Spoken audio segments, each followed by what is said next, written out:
Take a drive from downtown along Broad Street. You run into Lincoln Financial Field, the home of the Eagles here in South Philadelphia. So good to have you with us. Mike Tirico and Greg Olson with you. We've got a couple of teams, Greg, that can make it happen with the defensive front. That's going to be a huge focus on this game. With the importance of the passing game in today's NFL, Mike, you know how great it is to be able to disrupt that timing and throw off the quarterback's rhythm. And no better way to do that than by being able to get after him, especially with your defensive line.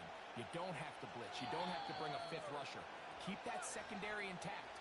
If this defensive line can cause havoc in the pocket for this quarterback, it's going to go a long way towards slowing down what's been a very good offense.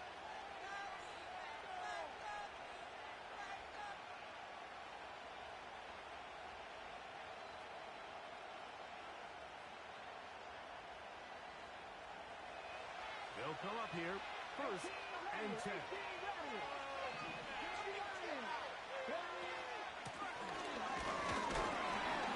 And he'll get ahead for about 3 on the first play from scrimmage.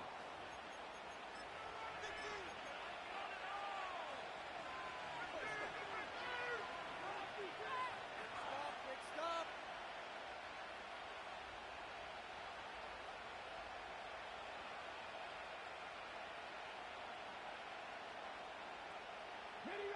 Second and 7. Off play action. He'll set up to throw. Intercepted on the second play of the game. And the Eagles are in great shape here as they take over at their 46. So anytime a team suffers an early setback like that interception, human instinct says, Mike, we need to get away from our game plan. We need to adjust. I don't think that's the case. There's a lot of game left, a lot of chances to avenge that play and still connect downfield on some of these passes. All proven, though, Mike, they've got to identify what went wrong, let's correct it so we're able to move forward. They'll try to get the running game going. His first carry. And a good job following his blockers. A gain of 7. It'll be 2nd down.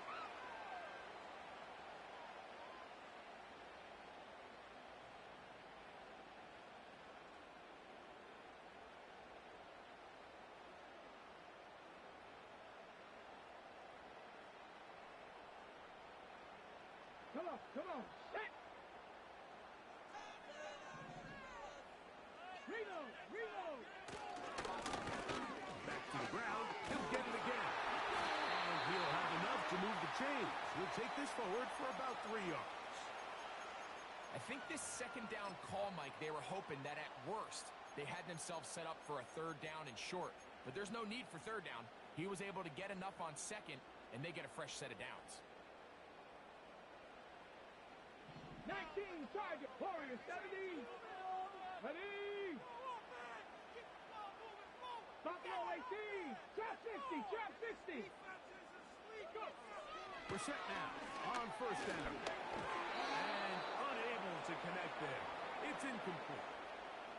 So they're trying to get the ball out of the hand of the quarterback. That's the best way to slow down any good pass rush, but the accuracy and the run after catch is a critical part of the play. So when this ball is not thrown out in front, what they call the front shoulder pad throw, it makes it really hard for this slant route to get completed, and the ball's thrown so far behind him. Hey! Run now for the rookie out of Georgia. And he'll be taken down at the 25-yard line.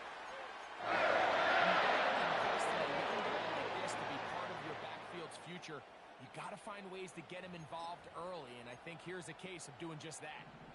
Here's 1st and 10. Get it! A gain of 4 as he's taken down.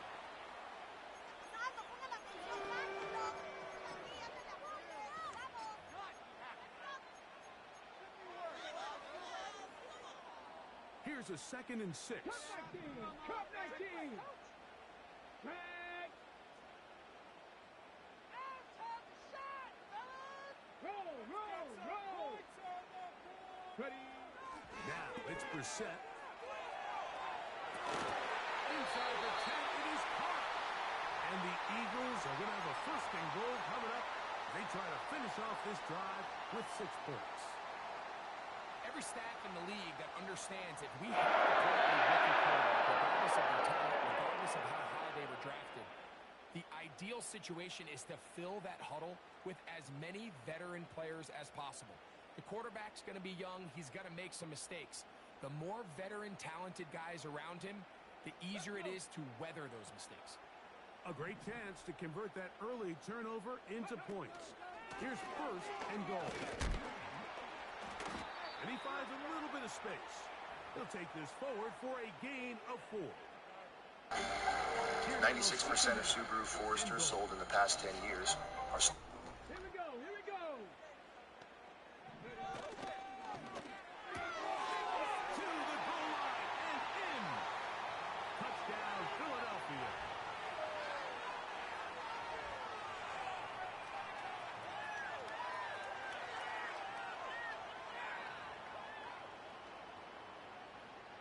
Now, the extra point.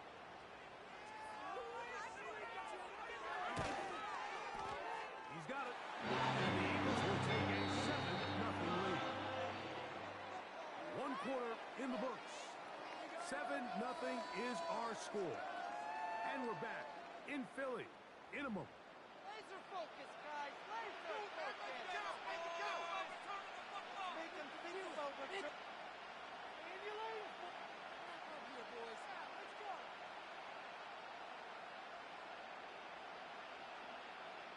7-0 is our score as this kick is sent into the air. This kick is fielded in the end zone, but no move to bring it out. It's touchback, and that ball will come out to the 30-yard line.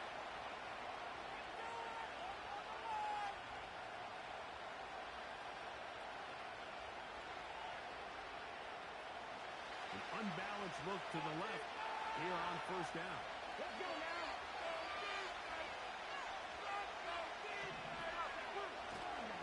Off the play pick.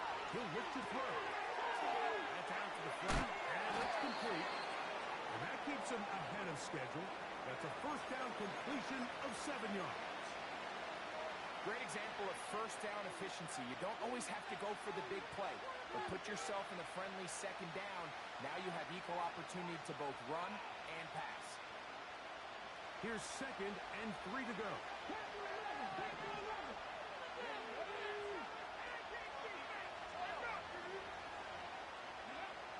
He'll break the throw. That's caught by Jefferson on the right side. This is one of those throws where you're hoping you do most of the damage after the catch, but give credit to the defense. Once that ball was caught, they were on him quickly, and there was nowhere for him to go after the catch. That's going to be intercepted. And his offense is going to be all set up with a short field and a chance to extend their lead. Well, with this guy might lose a little bit, Mike, as he gets low.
A city known for its incredible skyline, its nightlife and beaches, today centered around this venue, Hard Rock Stadium here in Miami.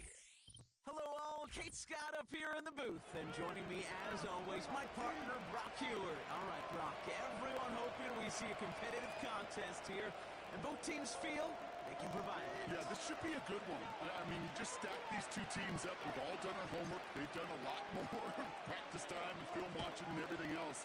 But by all accounts, the numbers will tell you, the talent will tell you, we're going to have a competitive chess match, and I can't wait to watch it. And the return sets them up just beyond their own 20.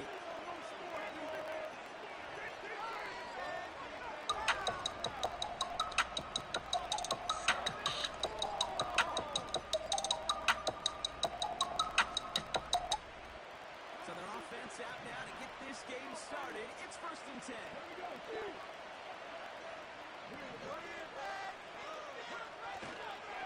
Henry gets it here to start the drive. Takes out a one-stop. And he's going to get this up to the 26 before being taken down. It's a 4-yard pickup, and that's going to bring up 2nd and 6. You know, these are some of the little hidden plays in the game. It doesn't look like a whole lot on the stat sheet, but A, it gets a good yardage, B, it sets up your play action, and C, most importantly, keeps that defense guessing. And he'll get it out to the 34 before he's tracked down. That's a pickup of 9. And the Rams are going to have a 1st down. I'm sure, Coach, the play caller doesn't mind making the job a little bit easier. You know, play calling's a lot simpler and easier when you try on the offense to move the chains on those early downs.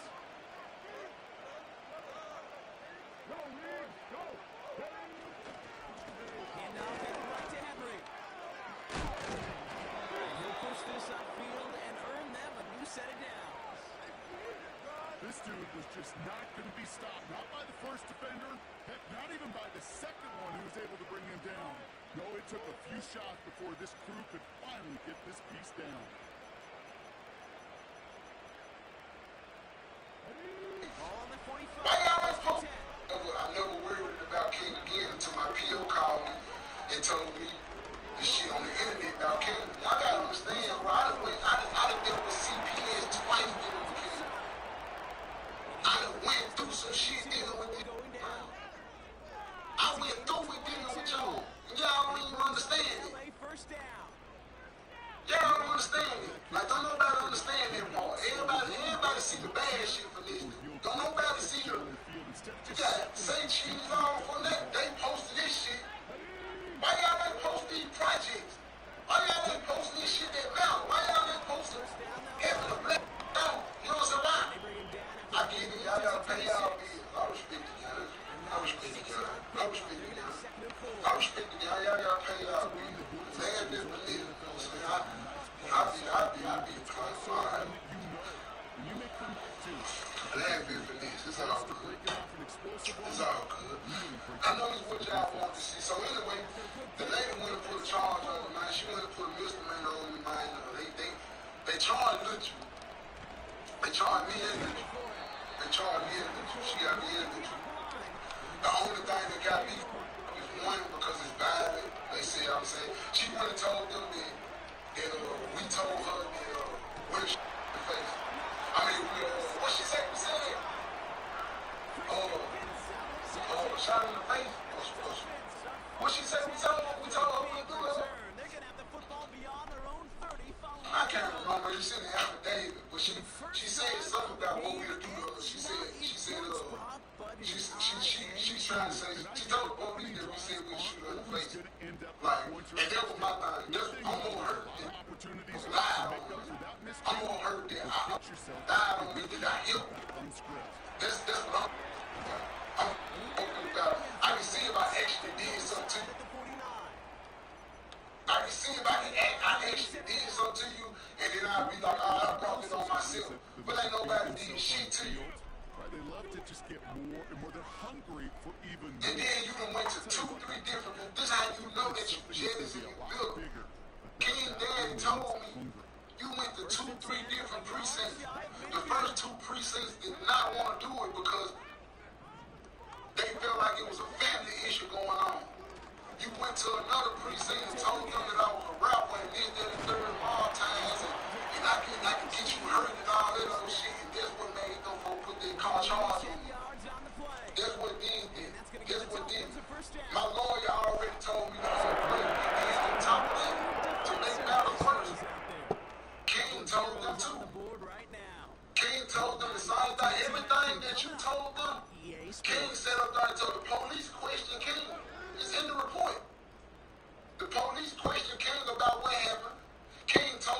everything, man.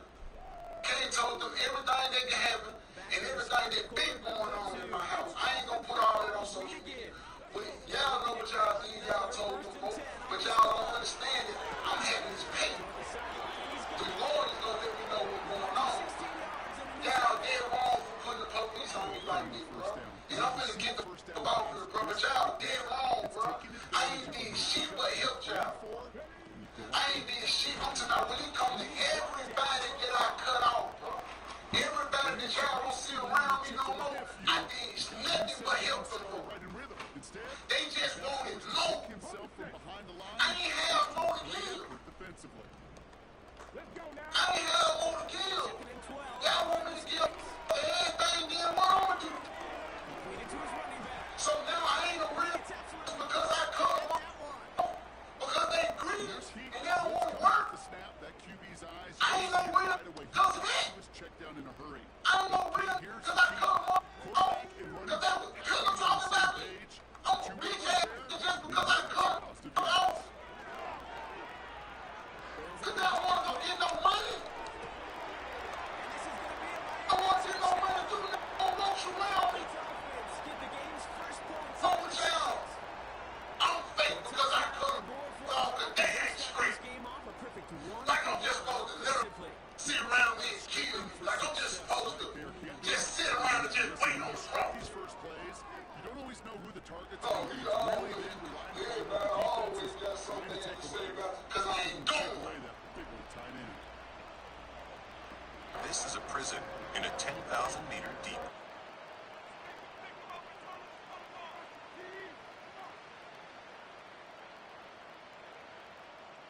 For this shit.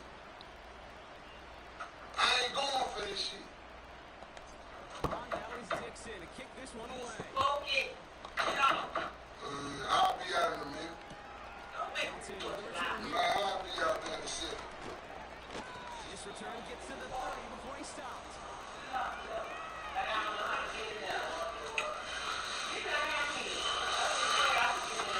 No, it's just a simple fact, bro. Y'all don't understand. Wait, bro, I'm gonna get off.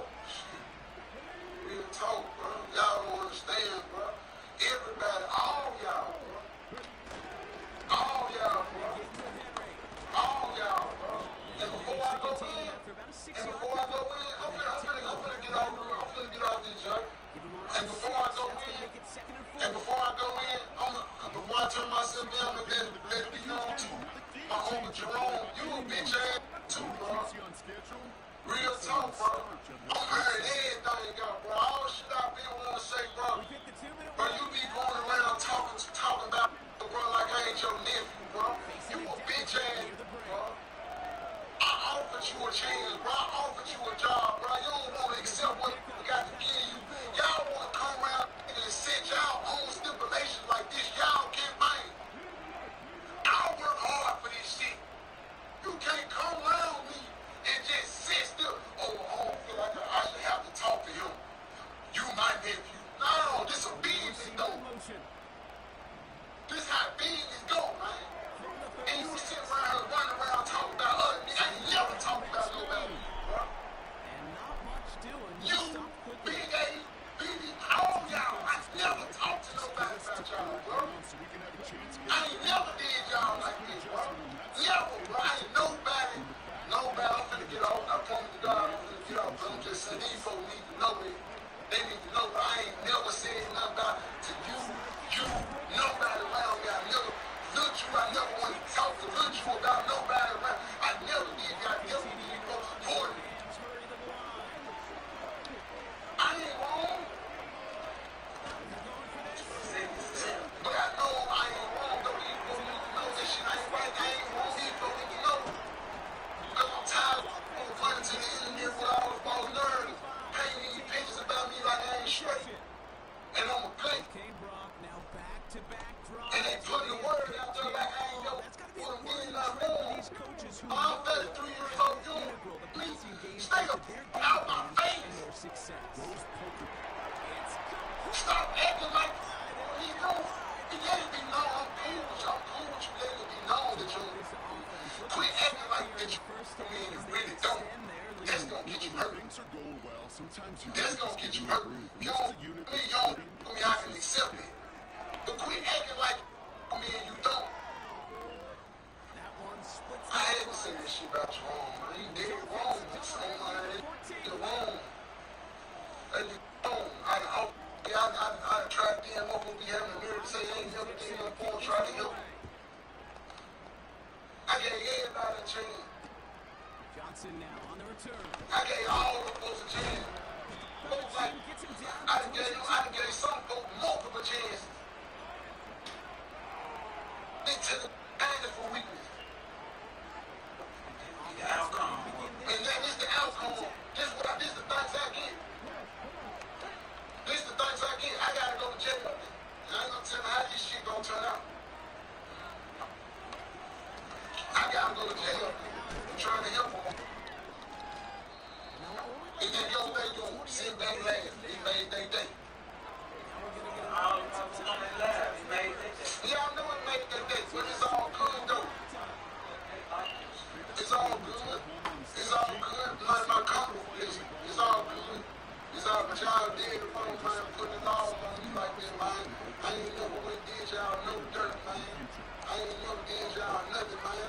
I can't even really just sit up and blind. Came here, real baby.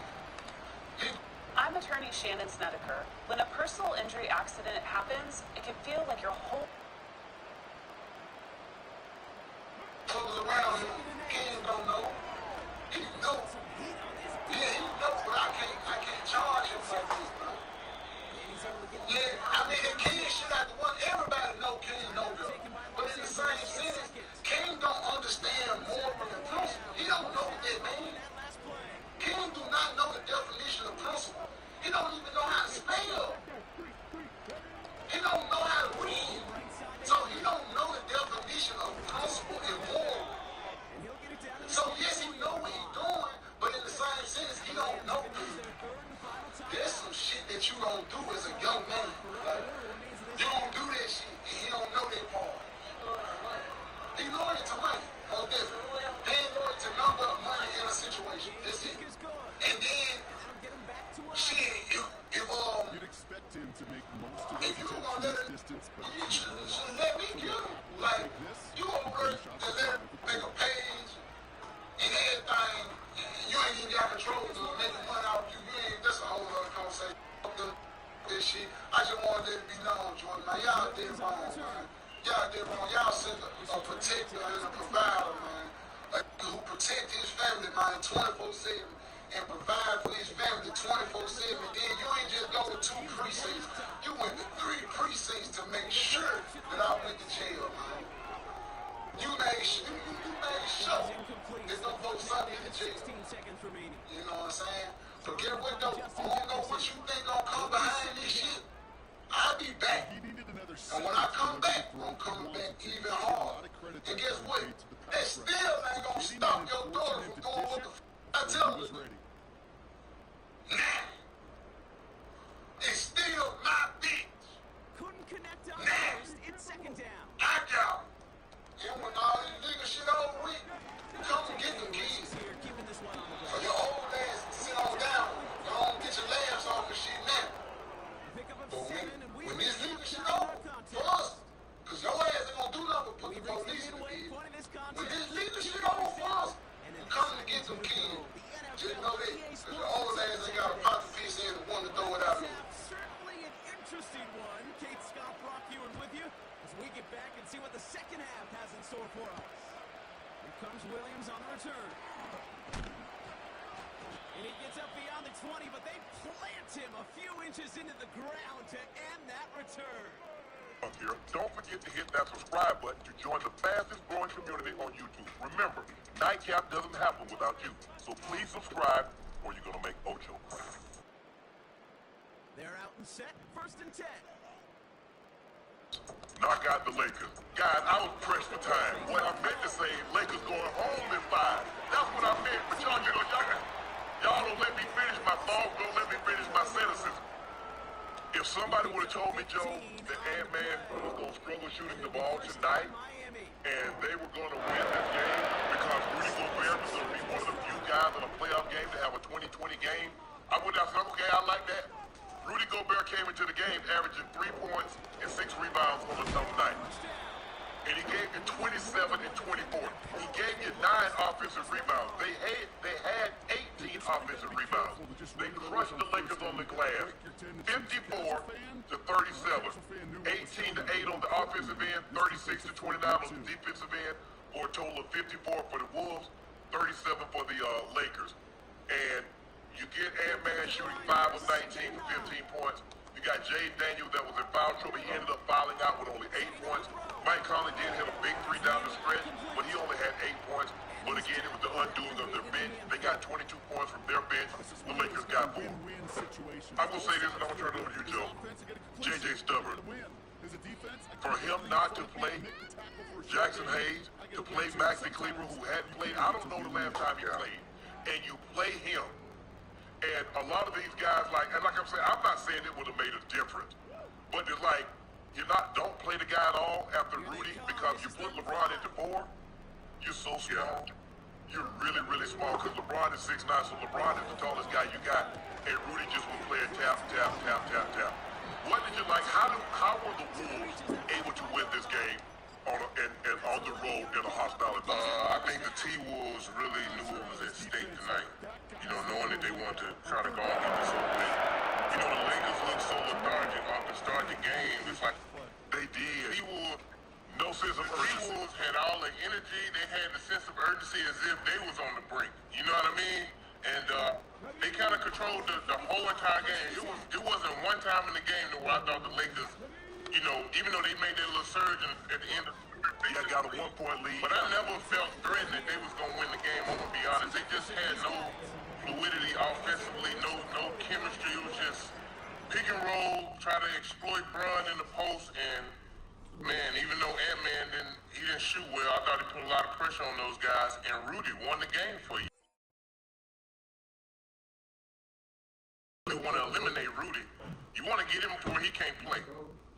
He's bound to have a game like this to where he can win you a game. And tonight, I mean, man, everything was falling his way, from the lobs, the putbacks, just being aggressive. Randall, probably I give him the game, but I know Rudy was special tonight. But Randall, they have no answer for him when they run the pick and roll and get a mismatch. Even if they play great defense, he's still banging them one time.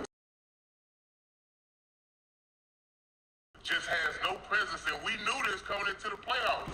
We knew they had no interior presence, and tonight showed, man. They got wore down in this series, and the young T-Wolves took advantage, man, of a wounded animal, because they didn't have it. Ocho, you and I talked about this, Ocho. I said, Ocho, they don't have a big. I said, if they run into somebody with a big that can punish them, I was looking at it from a standpoint, well, okay, if they run into Jokic, or if they run in, and I'm trying to think of the big that was in there, maybe if they run. Oigan, que le van a recomendar. Opening script. It's not just a series of plays that they like and they just kind of throw darts at the wall. It's how do you unmask the defense? How do you set up future plays and future possessions? This was Rudy Gobert, 27 points, playoff career high. 24 rebounds, playoff career high. Ocho, I'm going to let you have it after this. Players with at least 25 points and 20 rebounds on 75% field goal shooting. How you like these names? Shaquille O'Neal, Will Chamberlain, Moses Malone, Hope Grant, Wes Unseld, Rudy Gobert. Shaq, MVP. Will, 4 times MVP. Moses, 3-time MVP. Hope Grant was a very important call to a championship in Chicago and at the Lakers. Wes Unseld, he just happened to be Rookie of the Year and MVP in the same season. But also in the Hall of Fame, Yeah. I thought it was great. I thought Rudy was great. He's in there with some of the greats now. And he gave the Lakers, them problems tonight. They had no. But I thought he played great off of Randall and Edwards. You know what I mean? Meaning by their aggression, getting to the basket, whether it's him getting put, that kind of got him going, because he scored. it opened it up. Because now you come to help. Guy gets beat, you go to help. You see a lob. Here's the thing. They didn't run out one play. All he did was he called lobs and he got it off the rim and dunked it. And he got something early. He got a couple easy layups which kind of got him going, and he kind of carried it throughout the whole night. And defensively, he was a monster, blocking shots, altering shots, and offensively, he was just a cleanup man. Yeah. What you think, Hey, listen, not only was it a cleanup man, to piggyback on what Joe talked about, listen, when you get cut and they tell you not to get in the ocean, they tell you not to get in the ocean for a reason. Because once sharks smell blood in the water, well, they coming to get you. And the Timberwolves smell, they smell blood tonight. A game like this, 3-1, you know you got to put some type of effort, some type of intensity going forward. The Lakers came out flat. They came out flat. The Wolves had already beat them at home before. So coming into the hostile environment, they already got confidence. Because listen, we've already done it before. So what's the chance that we can do it again? The likelihood is probably good. Even with Anthony Edwards not having the type of game he has to have, you have the unlikely person that comes out and wins the game for you. Rudy Gobert, he dominated both ends of the court, neutralizing LA drives, having feasted on second chance points. Okay, looking bad. It's looking bad. It was bad. I mean, I don't know how you feel. I feel for you, even with Anthony really struggling from the field. Julius Randle, they had no answer for him. That's fun, you know. And he's a big body that loves to bang. It takes it out of you. Like I said, if you told me that Ant-Man gonna play 43 minutes, Joe, he's gonna go 5 of 19 from the floor. He'll be 0 of 11 from 3. I said, oh, Joe, we got this one in the bag. I know, look, Julius Randle's gonna give you Julius Randle, but Julius gonna be somewhere between 18 and 25. Okay, I'm not worried, but you telling me Ant-Man is gonna struggle? So I'm looking, okay, so who else can win a game? I saw James Daniels play really well. Nas Reed has had a game. Nas Reed played 21 minutes. He gave you 3 points. Yeah. I mean, DiVincenzo, he was 3 of 13, 2 of 12. He gave you 9 points. Nickeil Alexander-Walker, he gave you 10 points. Ain't no doubt with the bench production. But if you tell me they're going to play, the Lakers are going to hold the T-Wolves 40% from the floor, 15% from the 3-point line.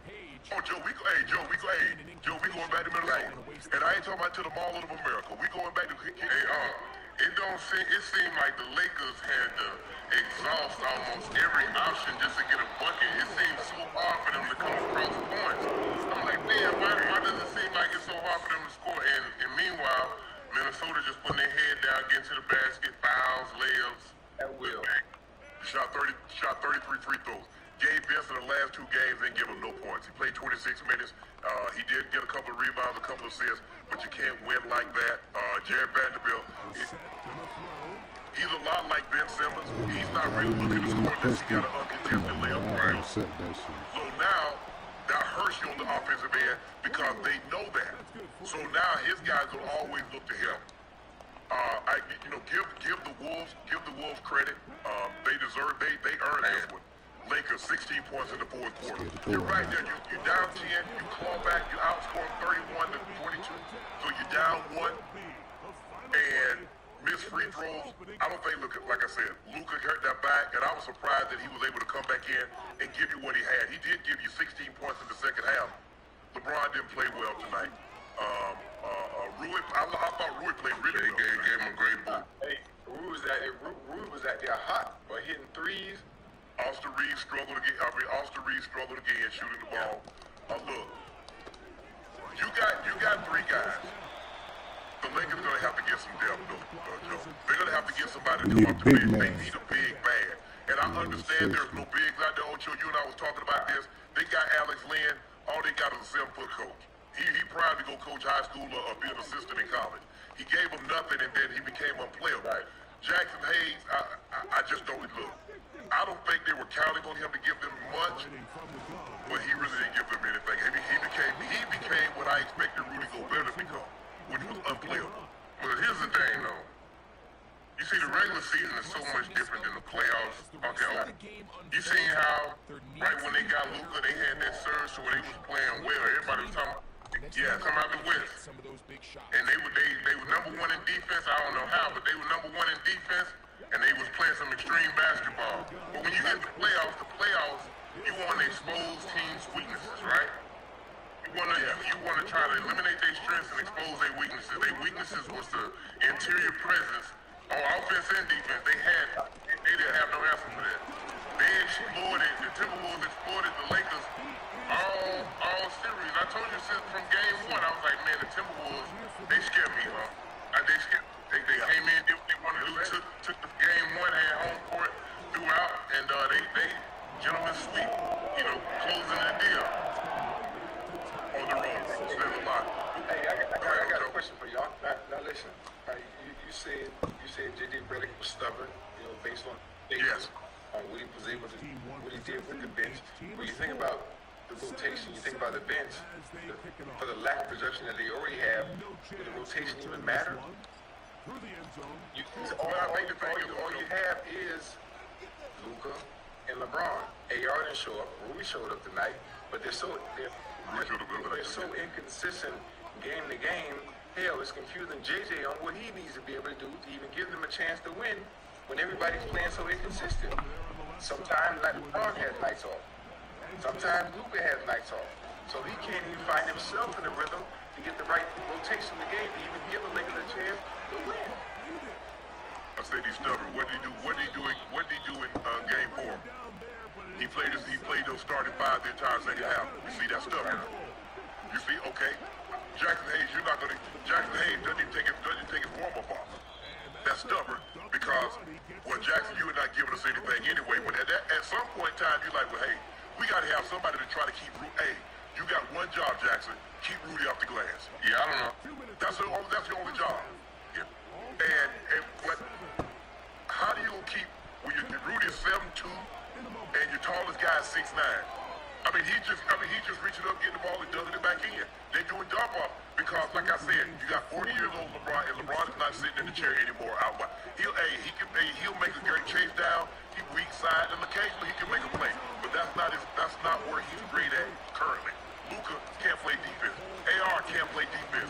So you get guys getting beat off 1 to 2 dribbles. So now your interior has to come. So even though they're not rim protectors, they come, they drop off.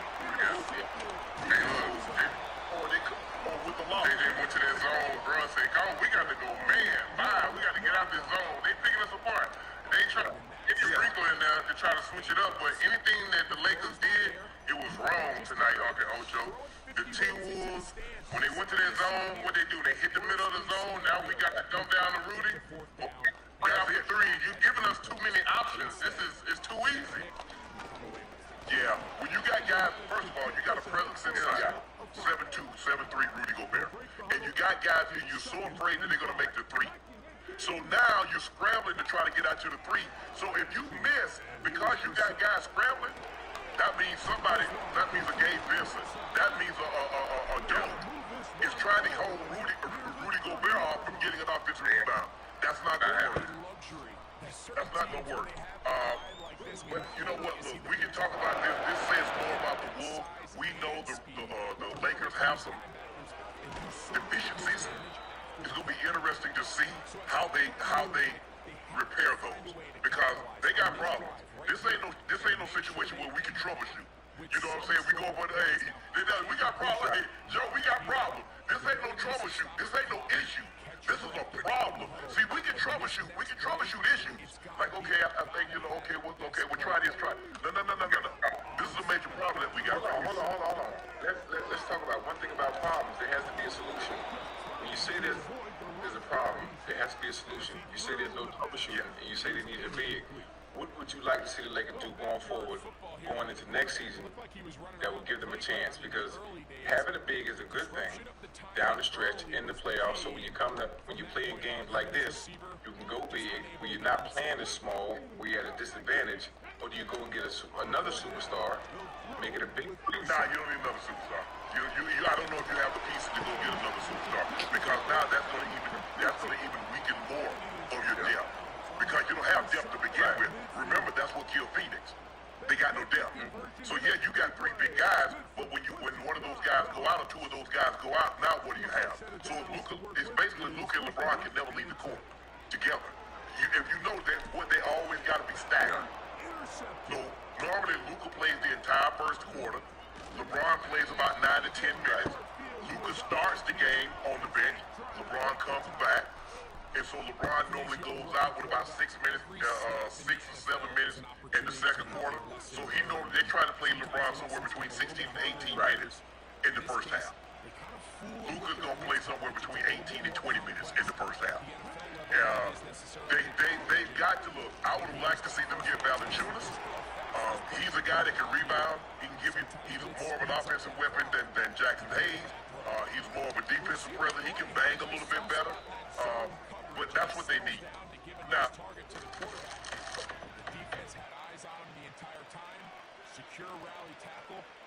they're not going to get somebody that's an all-star big. That ain't happening. No. So you would have to piece it together and make do. But they ain't no piecing together. That's what they've been doing. They had duct tape tied to the goddamn season already. Well, you would have to piece this. You would still have to piece it together, Ocho, because you got Luka. You're gonna have to make Luka an offer. LeBron, it all depends. LeBron can opt out. If he opt out, take less money, so they can go get somebody that's better than a mid-level.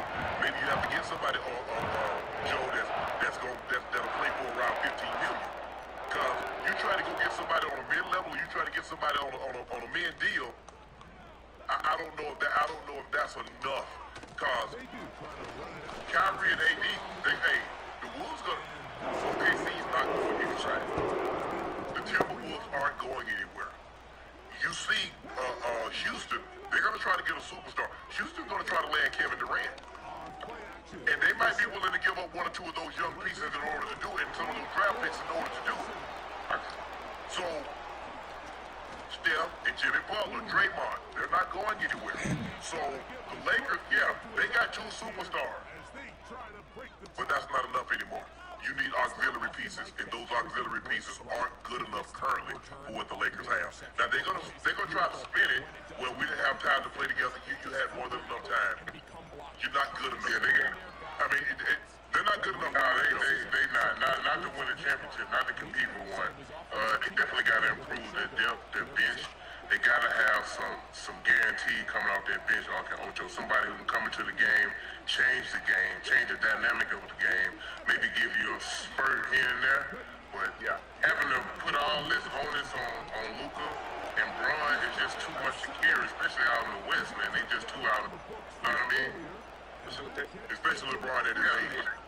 So basically, what I'm hearing from y'all is I heard the report in pregame, asked JJ a question about rotation. Then I'm thinking now we both of you have shared your expertise on the bench not being good. So basically, JJ's hands are tied. So what he's doing with the rotation, with the bench, let's go. Game, it damn near justified based on what we're all saying. He had no choice. At some point in time, the job of a coach is to try something different. Just because it didn't work last game doesn't mean it won't work this game. You got to try. So you see a team gash you. You're like, well, babe, we just gonna stay in this coverage. We gonna stay in this front. You talk about try something different. They didn't play the whole season. We're in the playoffs. Well, if it really gave us nothing during the season, now we get to the playoffs, what's the chance of it? I don't want the game to get away from us. I don't want the game to slip away. So what am I going to do? I'm going to keep the people in that give us our best chance to win. But here's the thing. You never got out-rebounded in the previous game. You didn't get out-rebounded by 17. Yeah, Rudy Gobert averaged 3 points and 6 rebounds. Now he's got 15 and 9, 15 and 12 in the first half. When you want to try something different, so all of a sudden the guy that was averaging 3, he has 15 at the half with 24 more minutes to go. He normally gives you 6 rebounds. He's 3, 4, 5 rebounds. Clear that already. So clearly, what I anticipated, you know what, guys, I'm going to go with this small rotation. I got to expand that. I'm staying. Guys got to be ready. You know, Joe, sometimes you're like, hey, you don't anticipate a guy getting in. He might not anticipate playing, and a desperate time calls for desperate measures. And so you bring that to the table. Anthony Edwards, his last 3 series, this series, he knocked out Luka and LeBron. Last year, he knocked out Jokic and Murray. And he also knocked out KD and Book. He's 22. He got some good. Hey, guess what? The man ain't done. No, he ain't done. He just getting started out. 23. They take on the winner.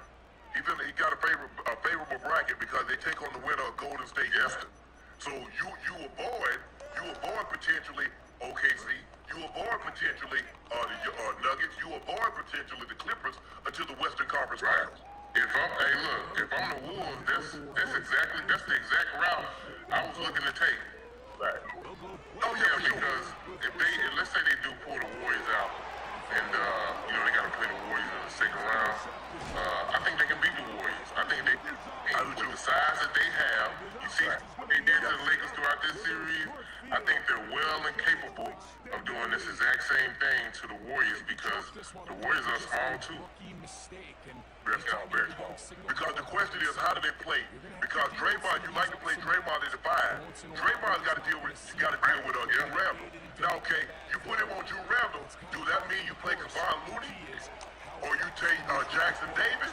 So do you? Cause they don't like to play two bigs. They like to play Draymond at the 5. I don't know. I think maybe the Warriors stick to the guns, but I think the Wolves are definitely gonna stick to what they've been doing because it's gonna get them to the next round, obviously. And I think with them just coming in with the aggression, the confidence off of winning this series against the Lakers, man, their swag is high. They're clicking, playing the right way at the right time. Everything is, timing. You know what I mean? And right now, yep. Man, they look like a tough team to beat in a 7-game series, Ocho. They do. LeBron in Game 5, he was 22 points, 7 rebounds, 6 assists, 9 of 21, 1 of 5 for 3, 3 of 6 from the free throw line. He had 7 rebounds, 6 assists, 2 steals, 3 turnovers. I didn't think he played well. I mean, look, you talk about a guy that's going to probably be on the first or second team All-NBA at the age of 40 in year 22. So 24-8-8 is the first season in 20 years that he didn't have average at least 25 points. He's an all-star, most 20-point games by 40-year-olds, 30-point games, 40-point games, most points, rebounds, 3-point, and 8, most points, rebounds, assists. I mean, as he goes on, he's always going to be, guess what, in year 23, he's going to have the most points, most 20 points, most 30 points, most 40 points. He'll have the most points, most rebounds, most assists, most steals, most blocks. And if he plays 24 seasons, he's going to have the... Once you get to a certain level, Ocho, so it's like Elon Musk. He's the world's richest man. Every dollar he gets, he adds value. So LeBron, every year that he plays, he just adds to what somebody. I mean, Vince Carter, year 22. I think he averaged 5 points a game. LeBron averaged 24 points a game, 24-8-8. Special. Luka Doncic, he 28-8-2. He led the Lakers in points, led the Lakers in assists, led the Lakers in steals, 3-pointer maze, playoff series since the trade, Mavericks none, Lakers none. Does this trade change now? Because Luka got bounced in the first round. Does it change your view on the trade? Are we still upset at Nico for making this move? I still like the trade for the Lakers. I just want Luka to really, get in the gym this summer, Uncle Ocho, really get his body right so he's able to go through a grueling, taxing NBA season and come. This is a prison, and an opposing team is quiet the crowd, especially as a quarterback. It's your job to quiet that home crowd. This is ultimately what we play for. And it just seems to me, he wears out every postseason, man. He's bogged down with injuries, and it just seems like every play, it hurts him. It hurts him because offensively, he can get to that step back still, some way, somehow. I don't know how, but yeah, I think he just really got to take ownership, bro, and just get his body right and come back ready to compete. I agree, Joe. I agree. That's the biggest thing because it seems like every year once the playoffs have to come around, he's hobbling. It takes him forever to get up off the court. Everything it's like he needs to be able to have his body to be able to go through the rigors of an entire season, not just the regular season. Yeah, look, in the regular season he gonna put up 28. Right. He put it up during the season, but it's the postseason where he starts to bog down, where the injury starts, because it's a more physical game. And that's why you gotta get the Wolves. You gotta get the Wolves credit too. Okay, Ocho. This is what they plan to do. They plan to come out, make it a physical series. Every game, physical. Pick your full court, bump, grind. And then by the time we get to game 5, 6, we'll see you start to go down a little bit. I seen a lot of short shots tonight, air balls. That's fatigue, man. That's fatigue sitting in. Them guys playing a lot of minutes night in and night out just to have a day of rest and then jump right back out there playing at that high intensity. They just couldn't keep up. You have to consider LeBron and Luka played 46 minutes and he turned around and they had to play another 40 minutes. LeBron's 40. Like I said, you can talk about all you want to. It's a mind thing. No, it's not. The mind might be with it. The body just ain't able to do it. There's a reason why as we start to age, we can't do what we once did. Don't think Usain Bolt didn't train, but as he aged, he couldn't run 9.58. He couldn't run 9.63. He was still fast. He still could run 9.8, and that would win him the gold medal. But as he started to age, he couldn't turn those times that he once could. Nobody can. So this notion where, hey, he spent all that money, it doesn't matter how much money you spend. Father Time, sometimes he'll tap you on the shoulder. Sometimes he just pull your ass down. He'll tap it broad on the shoulder.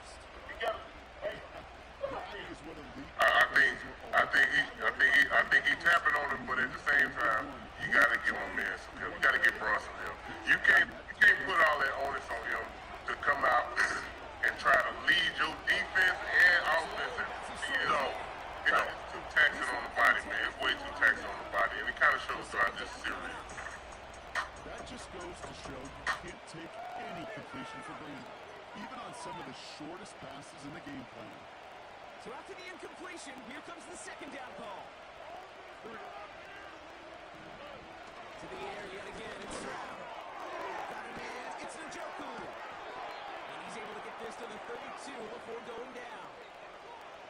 Quarterbacks will look for their tight end short in just about any situation. They take away the deeper options. Well, there's their consistent source of positive yardage, the trusty tight end. 3rd and 4 coming up now. On the gun, Stroud.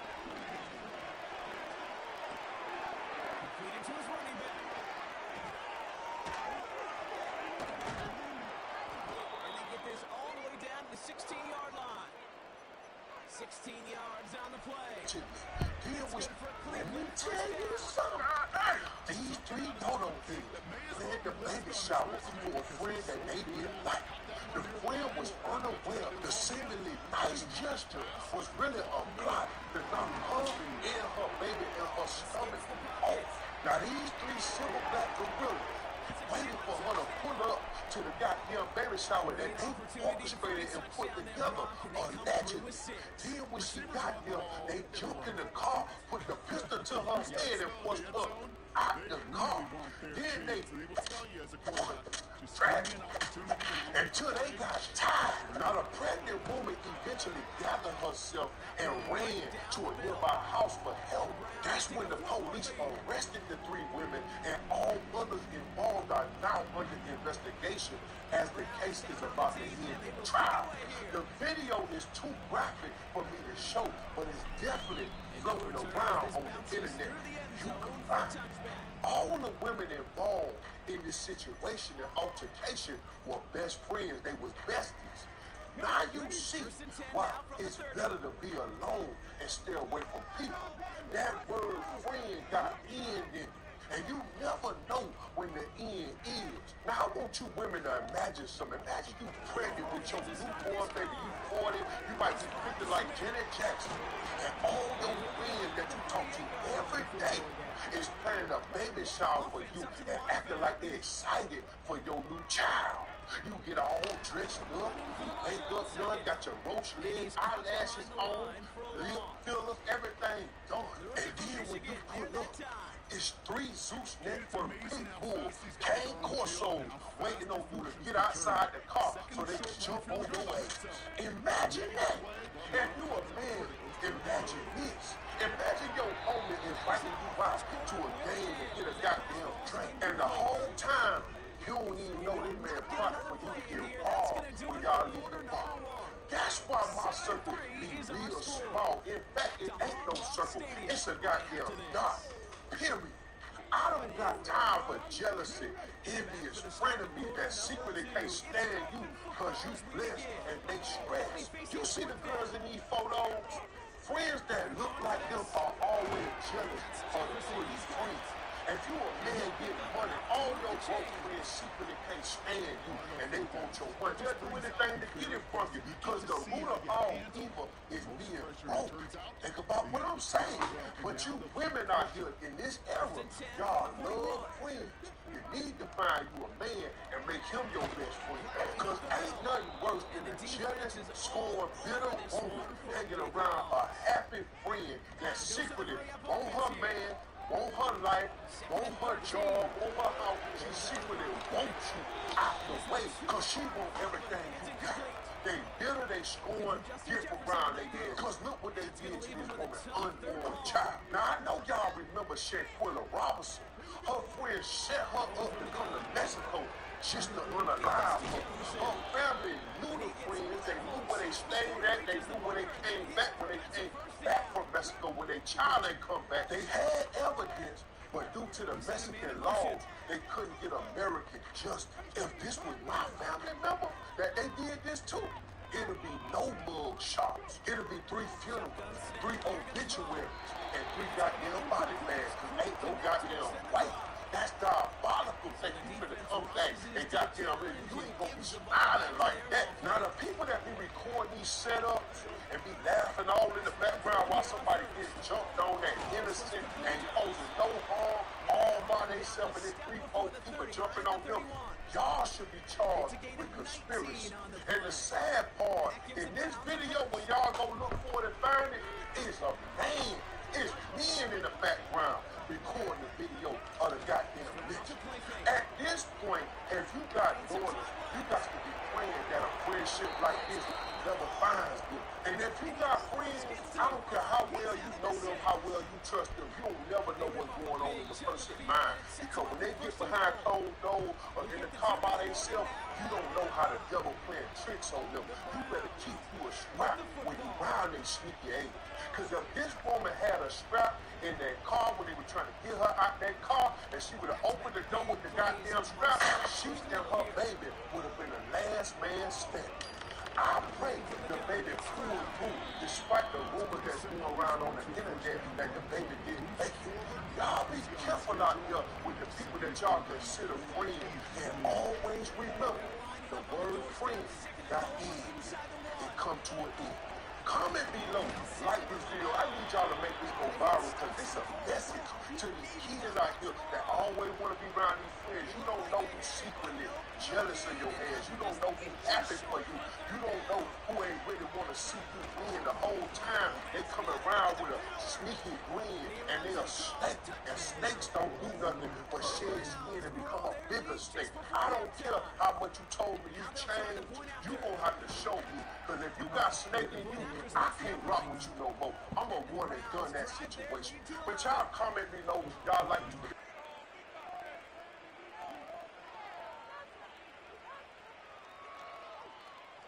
The Browns have it on the tee, and they will kick it away here.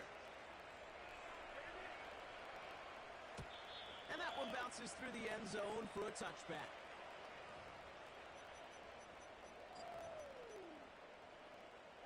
First and 10 now from the 30. 18 Rattlers. Let's go now. They're going to throw here to begin the drive. He throws a bullet deep to the right side. He's got it inside the 25. And tackles across, touchdown Miami. The Dolphins making a one-score game before halftime. That is as efficient as an offense can be. One play, 70 yards. And 6 points, Brock. They can save the rest of the plays they have prepared for their next series. Rest of the plays? Why even call a different one? I mean, that one hit the sweet spot on the barrel and got out of the yard in a hurry. Perfect call to catch him sleeping to start that drive. Lil Durk is pushing to have his murder for hire case dismissed. Chicago rap star Lil Durk is pushing to have his murder for hire case dismissed. Lil Durk, whose real name is Dirk Banks, is charged in connection with an attack that killed the cousin of a rival rapper. His lawyers say prosecutors misled the grand jury by alleging Dirk bragged about the attack in a song. They say that song was recorded 7 months before the killing, and they add that Dirk has no connection to a modified version later posted on YouTube.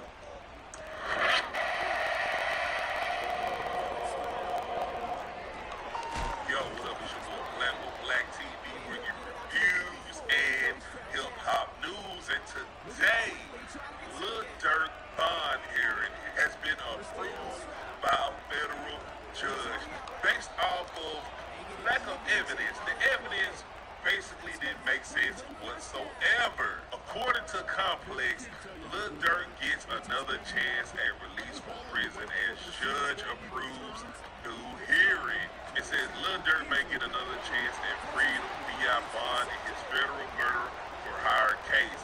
According to court documents obtained by Complex, a hearing determined if Durk can be released from jail ahead of his trial is set to occur on May 8th. Durk's attorney recently tried to get his case dismissed altogether by claiming that this mistakenly based on YouTube videos from fan pages, which makes a lot of sense because there's a lot of stuff on YouTube that's like made up by people, and like you can put somebody's lyrics on a whole different instrumental. It's just wild out here. In multiple motions filed on April 19th, Durk's lawyers pointed out that the prosecutors used lyrics from Durk's collab with Babyface Ray, Wonderful Wayne, and Jackie Boy as evidence that he is sought to commercialize the murder of Quando Rondo's cousin, Savia Robinson. I know I kind of butchered that name. I apologize. Durk had explained previously that the song's lyrics were written months before Robinson's death, so there is no way he would have been discussing it in his verse. Back in January, the government claimed that there was a version of the song that contained TMZ footage related to Robinson's murder. One of the recent legal motions filed by his team claimed that this music video wasn't created by the rapper or posted by him. The internet users who posted the videos are apparent fan pages maintained by people with no affiliation to Mr. Banks or only the Family Incorporated, OTL. They wrote in a filing, it is unfair, misleading, and just flat out wrong for the government to suggest that Mr. Banks is responsible for these video audio edits and that the evidence he's reported commercialization of a murder that he supposedly ordered. With this claim, Durk's legal team requested that he either be released for a bond package totaling a little over $2 million in cash and real estate equity, or for the indictment to be dismissed altogether, which I really doubt that's even going to happen because like they try to set Lil Durk as an example right here in this case. I don't think that's even going to happen at all, but I don't know. While he's behind bars though, Durk is using his time to spread the word of Islam. According to his father Dante, Big Durk Banks, he is definitely building. He was telling me when he came in there was like 4 Muslims on the block, said Banks during an interview with the Breakfast Club. He said now it's 17 Muslims on the block, so he in there converting. So that's a good thing. So he in there, now keeping it going, keep the work going. So yeah, there you have it. Basically, the judge is gonna give Durk a whole bond hearing. I'm pretty sure they're gonna put up all kind of real estate, just like the article said, $2 million. And they basing it all this because a fan page made a music video off of this song by Babyface Ray. Basically, his team plans to present a proposed bail package of $1 million in cash, $900,000 in real estate, $150,000 from an associate, 24/7 armed security, and electric monitoring to show that he is not a flight risk. With all that, I would assume that he's going to get out on bail. But where is he going to be housed at is the problem.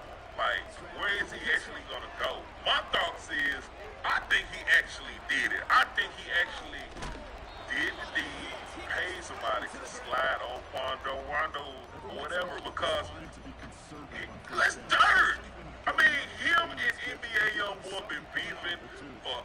forever, bro. They've been beefing for a long time.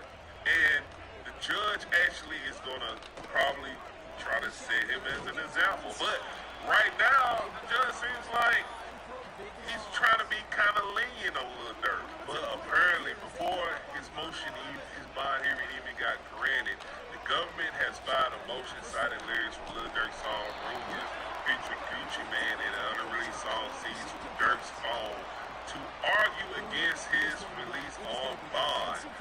Now, this song right here is crazy because out of all the songs Lil Durk made prior to all of this gang war or whatever we got going on, this is the most hypocritical track out of all of them. So basically the documents they try to present is, for example, Defendant was featured on another artist song in which he raps, "I don't want no niggas who you catch. I want the one I paid for. Trolling ass niggas. You shot your homie." Like that right there is kind of like, it's not looking good, Durk. It's not looking good. But like I said before, everything on this video, bond hearing will be on May 8th, and it's looking pretty good for Lil Durk. But the most important question is, what is your thoughts? Do you think he actually deserves a bond hearing? Do you think he actually is going to beat this trial? Put this in the comment section below. This is the end of the third quarter. It's Dolphins ball, and they're sort of in comeback mode. They trail to start the fourth.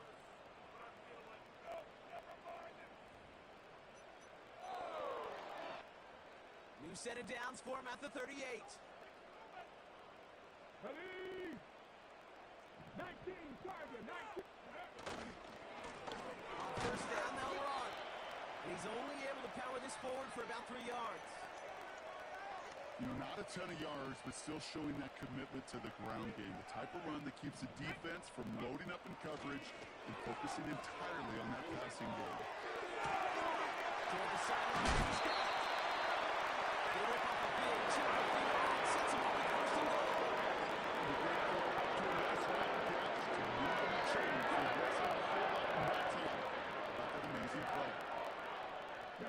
Previously coming. In the middle holes, they don't get anything on the run. No gain for them there, setting up second and goal.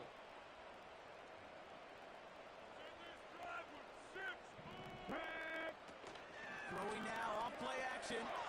Vacates quickly left side. Oh, he's on the move, and so is the defense, and they take him down.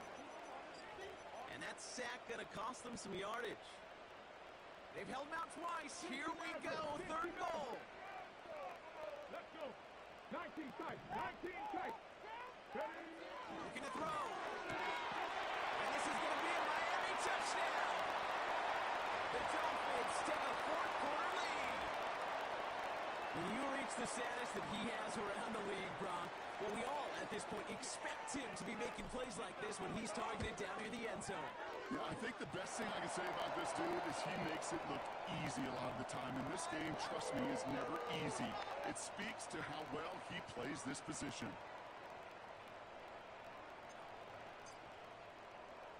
On now is Dixon to kick this one away. Returnable from the 2. And he's brought down just inside the 25 on the return.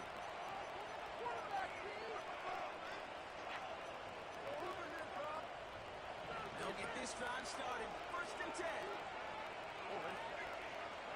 From the gun, Stroud. Rollins cut on the left sideline. They get 28 out of that play. And that gives the Browns a first. I think my favorite part was the magic he worked after the catch. The way he took the completion and made so much more out of it by adding all the extra yardage. They've got 3 timeouts and a 2-minute warning left for them. We've got first and 10.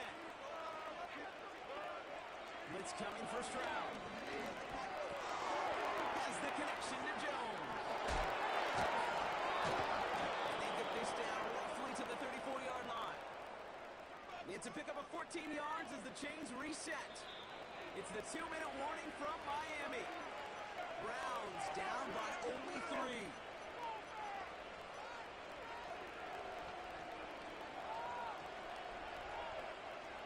Here's 1st and 10 from the 34.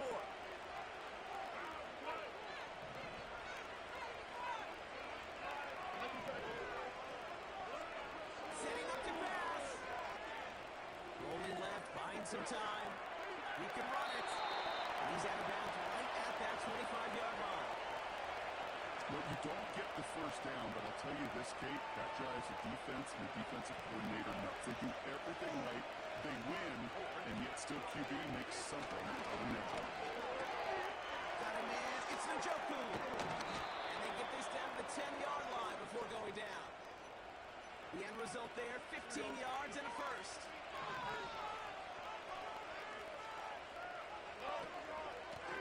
Here's the lone back on the handoff. And he's going to advance them down to the 4-yard line. He made it 6 on the play, bringing up 2nd and 4. That run's not going to turn many heads, but at the end of the year, I promise you, if you average over 5 yards a run, you could be a Pro Bowler. Back to the well again.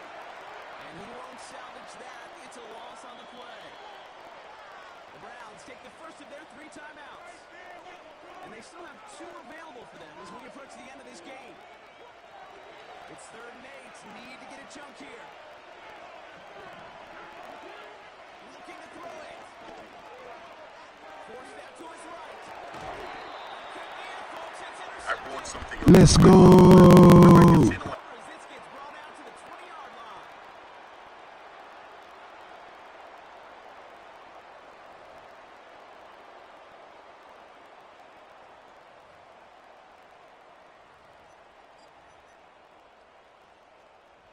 Offense ready to begin this drive. 1st and 10.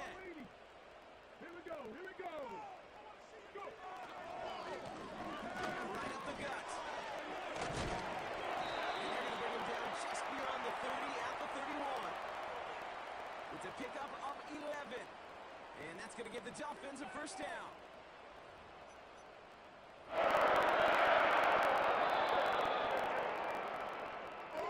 So it's fins up as the Dolphins take the win at home. This is the type of game everyone was hoping they'd see when they entered this stadium, Brock, you and I included.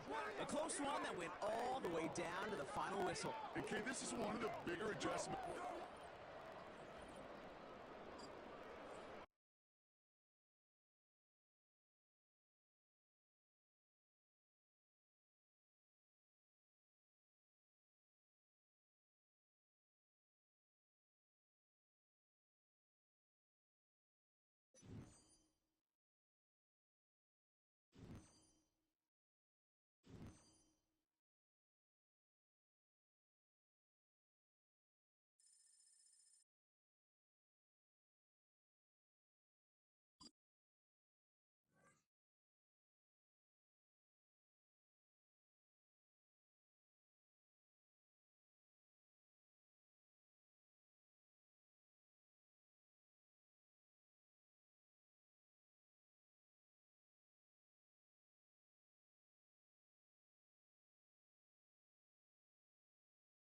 Now from the banks of Lake Erie, EA Sports welcomes you to Huntington Bank Field here in downtown Cleveland. Brandon Gaudin and Charles Davis on hand. Kickoff just moments away. Charles, quickly, keys to the game. For me, it's coaching. Who prepared this team the best going into this one to give them the confidence to believe that they will win the game? That's who's going to come out of this one on top. Two teams more than ready to get this one started. And off we go from Cleveland.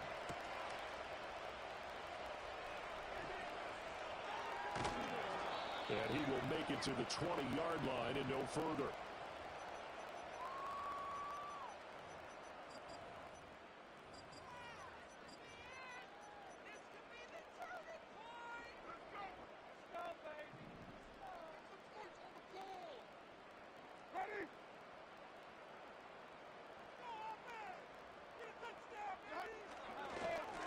They'll start on the ground here on 1st down. And he'll power ahead, but only for about 3 yards. 2nd down coming up.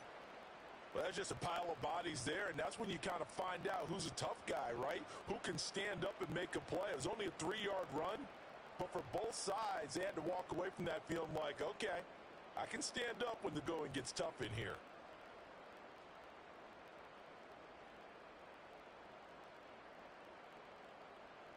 From the 22 now, here's a 2nd and 7.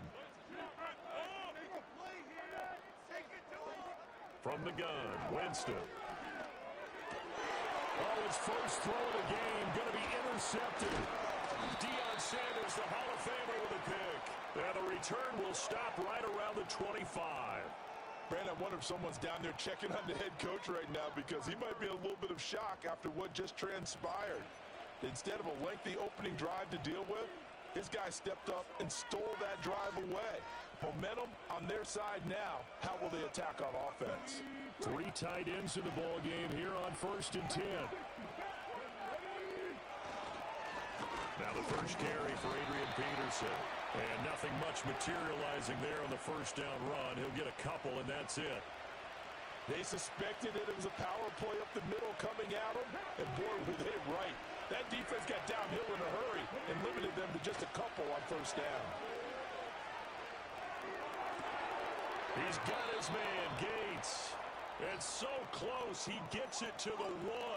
Out of bounds right there. 23 yards, the final tally. And that's a nice job of working his way open down in the red zone. Looked that one in and then made a beeline for the pylon. He didn't quite get there, and you wanted to give him a little extra for the effort. But instead, he sets his guys up in excellent shape for 1st and goal. 2nd and goal from the 1. They'll go with the keeper. And this time he breaks the plane. He's in for the touchdown. The sneak successful from a yard out. And the Dolphins use the early turnover to get on the board first here in this one.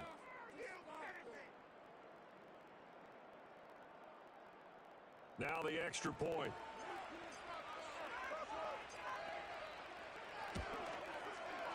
And that makes it 7-0 Dolphins.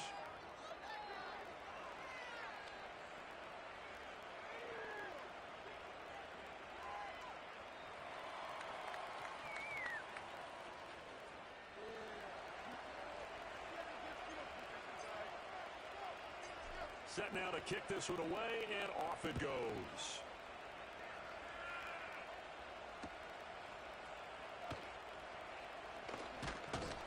And out a little across the 25 to the 27.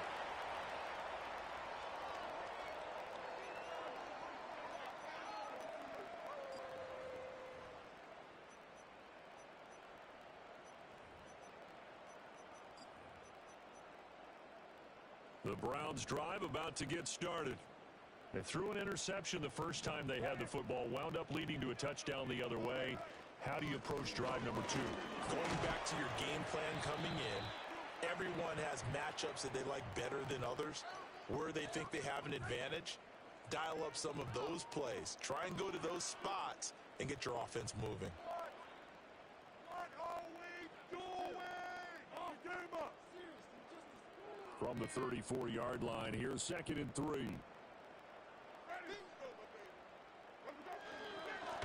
And they'll keep leaning on the running game. Back to the ground. And he'll bring it up here to right at the 40-yard line. 6 yards to pick up, and that's a first down. A quick burst there, and he nicely bit off a pretty decent gain.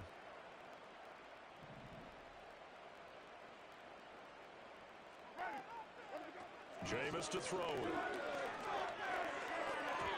And that's off the mark, incomplete. Well, he certainly didn't like what he saw at all from the coverage on his primary reads, and he didn't even have any luck trying to get back to his safety valve. Give defense a credit. Coverage was in lockdown mode everywhere. Here's 2nd and 10. And they'll send the tight end in motion here. And this one incomplete. Too much contact to hold on to that one, and it's 3rd down. It's pretty early in the game, but they've already tried to establish him not just as a runner, but as a receiver as well. Didn't happen there, but I wouldn't be surprised at all to see them try again shortly. So back-to-back incompletions, and that has them staring at a 3rd and 10. From the shotgun, it's Winston. All of his early struggles continue. Here's another one intercepted. And the Dolphins are going to get the football here at their own 40-yard line. Well, they're certainly not giving much help to their defense, are they? Because for the second time now, that D has had to run back out on the field early after an interception. And remember, on the last drive, the opposing side took it in for 6 after that interception.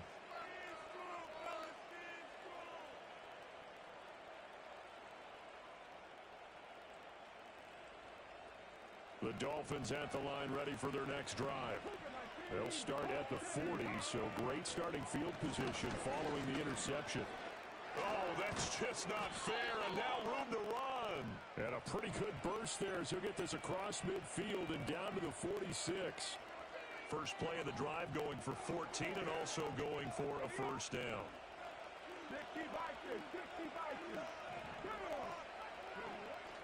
Off play action, it's Cunningham. Sliding out of the pocket. And he just gets rid of it. Throws it away. The lines move there. Look like nobody open. Now second down. And that's the knowledge you gain from being in this league for a long time. He's learned the hard way when to give up and fight another down. And that's a smart move to throw it away.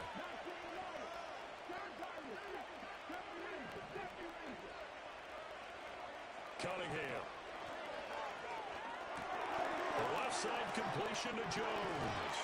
And he'll be taken down as that will take us to the end of the first quarter of play. After one, 7-0 on EA Sports.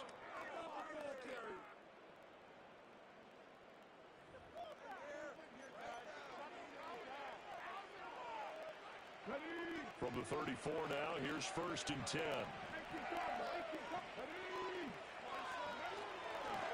Up the middle, it's Peterson. And this will leave him a yard short. Nice pickup of 9 yards on first down. And that looked like some pretty easy yardage there right up the gut. And he's a guy that has some height to him. So when you don't have to drop a shoulder or create or get through contact or trash, makes it a lot easier to stay upright, see the field, and make a run as we just saw there. Now Cunningham. A hit as he throws there, incomplete. Certainly appeared to take away his first read, and by the time he tried to look elsewhere and find an open target, the coverage was too good. That one falls incomplete. They'll try and run for it with Emmett. And he will have the first before he's brought down right on the chalk of the 20.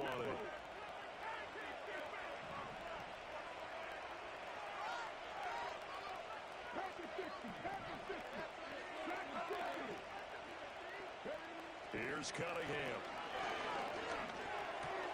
This one brought in by Jefferson. And the Dolphins are going to have a 1st and goal as the tackle made at the 10-yard line. Smith trying to run for it. And running room hard to come by here. He gets it down to the 8. It's a gain of a couple, and it'll be 2nd and goal. Defensively, pretty good start there with their backs against the wall. That's a win for the stop troops right there. And if I'm them, I get a little bolder now. They won the first battle. Keep coming after them. Put the pressure on them. Nothing on first down, so the ball remains at the 8-yard line. 2nd and goal. A play fake. Now Cunningham out to his left. And he'll be hit as he releases it. And that'll fall incomplete. I think there he had to come off with his primary receiver in a big way. Just trying to get it to a secondary guy. Unable to get that play completed. Checked down, but didn't even have enough time to do that. Incomplete. 3 tight ends up front here. 3rd and goal. Now Cunningham. Blitz coming, and down he goes. Call it a big loss of 10 there. And it's going to bring up a 4th and goal. On now the Miami field goal unit. This just a 35-yard attempt from the left hash. And his kick is good. So another scoring drive there, Charles, and an early 2-score lead. You'd like the 6 there, partner, but you'll take the 3, and I think they have to be happy about the way they moved the ball in these first 2 drives. They have to feel good about their opportunities the rest of the game.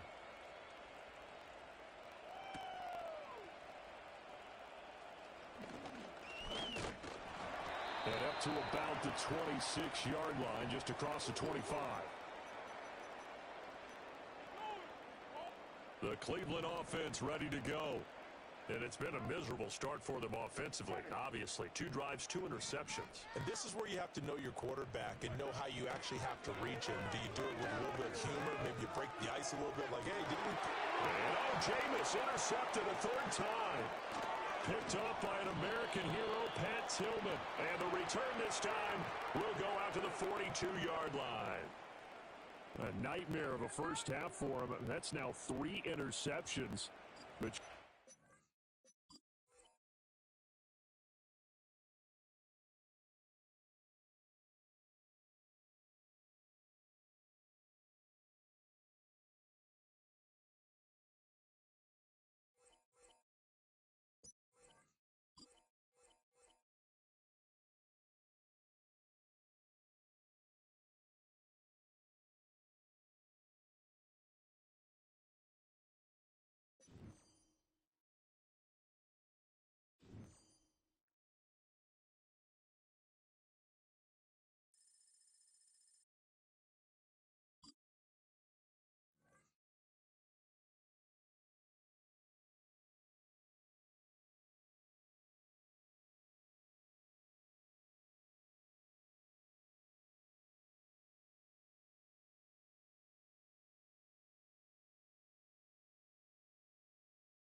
We are about 15 miles north of downtown Miami. This is Hard Rock Stadium here in South Florida. So good to have you with us. Mike Tirico, Greg Olson, excited for this one. Partner, what are we looking at here as this game gets rolling? You know, I think this game is quite interesting in the fact, Mike, that I feel like before every week's matchup, we sit up here and we talk about quarterbacks and the passing game. And obviously, that is the direction the NFL has been headed for the last couple years. But in this matchup here today specifically, I think both these offenses want to flip that on its head. They want to control the clock, time management, ball control. Don't be afraid to punt the ball away and play defense. It's a little bit of an old school philosophy, but you have to do whatever it takes to win each matchup. And I think both of those formulas of these 2 teams are very similar.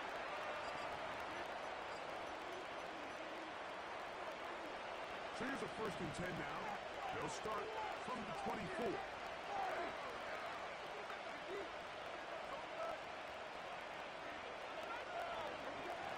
Right to the air, it's Winston. Oh, what an inauspicious start. It's intercepted. And he's going to be brought down. What a turn of events here. He has given his guys 1st and 10 in the red zone. An opening play call like that, Mike, has exactly one goal. Let's connect on something early and quiet this home crowd. But all they did was energize them. I mean, listen to this place after that interception. They're feeding into it. They're giving this offense extra momentum as they now take the field.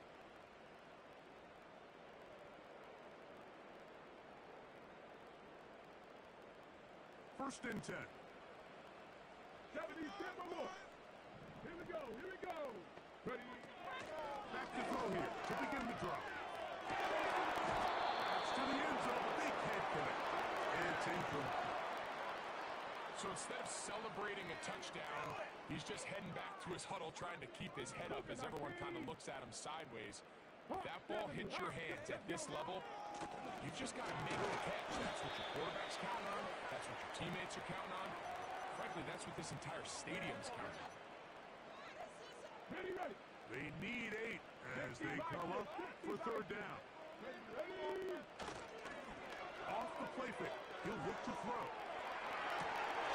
He's got his big tight end. Touchdown, Dolphins. Greg, it's the quarterback's best friend, and you were that guy for a lot of years. The tight end. Deja vu. Yeah, and it's really twofold, Mike, right? First and foremost, we see so many of these tight ends around the league that now have gotten to the point where one-on-one matchups, that's advantage offense.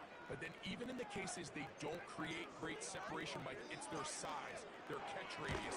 It's such a friendly target for the quarterback that when things things get tight in the red zone, they look to the tight end.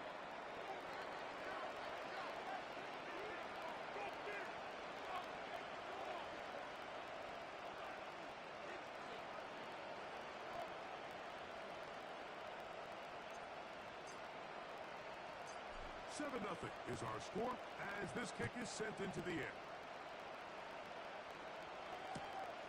This is going to be taken in at the 3. And he's down at the 23, and that's where the offense will take over.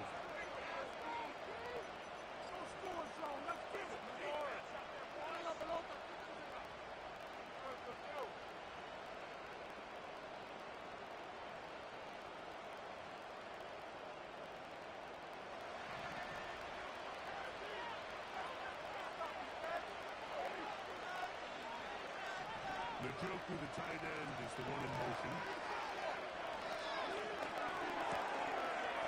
To the right side here, pass is caught.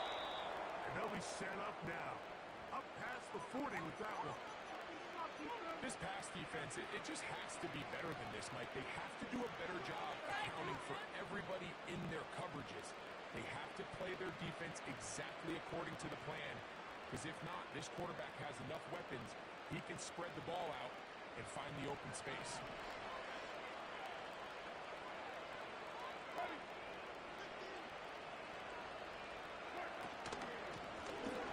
They'll try to get the running game going. His first carry. And he's brought down after a gain of a couple.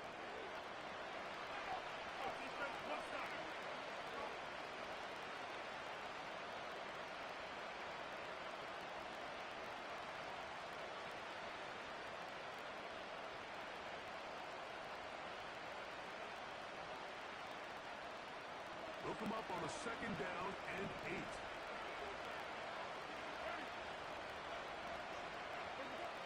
Second down throw for Jameis. That's caught by Jefferson on the right side. And he's taken down inside the opponent's 35. Anytime you're facing a zone defense, you're working from your first progression all the way through. But when guys are open in this level, Mike, they don't stay open very long. So what they taught us as receivers, if you're open, stay open. And if you're not open, you better get open quick because that ball is coming out.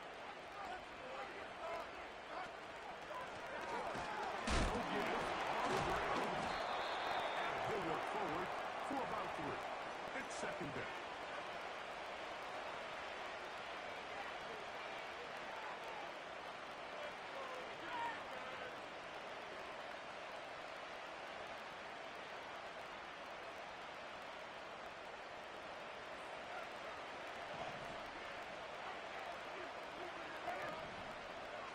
Gun, it's Winston. And he's going to be dropped after a pickup of about 5.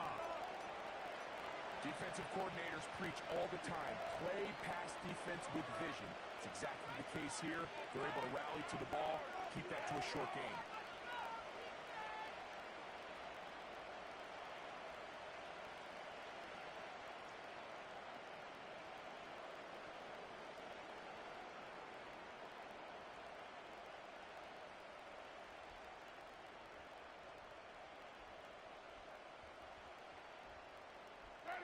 Now a 3rd and 2.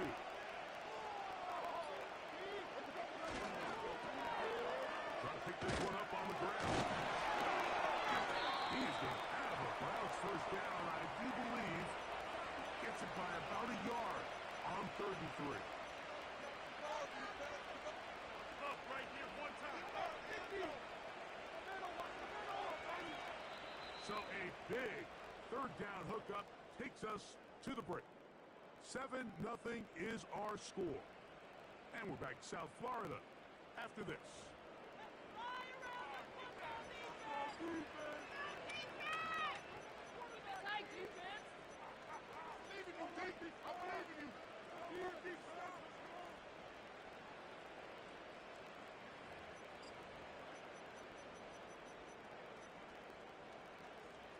So they come to the line for first down and 10. From the gun, Winston. The toss, left side, caught by his running back. after the catch. He gets that forward for a gain of 9. I really like the balance that they've showed so far on this drive, Mike, and what that does is it makes the defense have to defend the entire field. The run game and the pass game, everything looks the same. There's no tells, so they can't afford to just dial up certain schemes to take away a run or a pass. They've got to defend the entire playbook, and so far they've done a great job on this drive doing just that. And this drive's going to continue. He's taken down, but they are set up with 1st and goal. Well, we'll give a little credit here defensively. Even though they allowed the 1st down, we've seen defenses really struggle bringing this big tight end to the ground, and they didn't allow him to pick up a bunch of yards after contact, but he was able to get just enough to pick up the 1st down. They've got it at the 8, 1st down and goal. Now Winston. And he can't hang on through the contact. It's incomplete. What a good job defensively to meet him just as the ball was arriving. And it'll be 2nd down. They couldn't quite connect there on that short pass, Mike, and I just think it's worth reminding everyone how different the concepts are down here in the red zone than what the rest of the game plan calls for in the normal part of the field.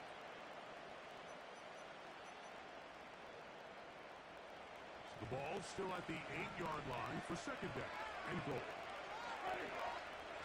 Winston. A throw left side, going to be intercepted. And the Dolphins are going to take over here on the INT at their own 5-yard line. So you find yourself entering the red zone. Mike, it's hard to not start envisioning scoring a touchdown. Well, that interception, it changes everything. This is a huge missed opportunity. You have to capitalize and find a way to hang 6 on the defense. They'll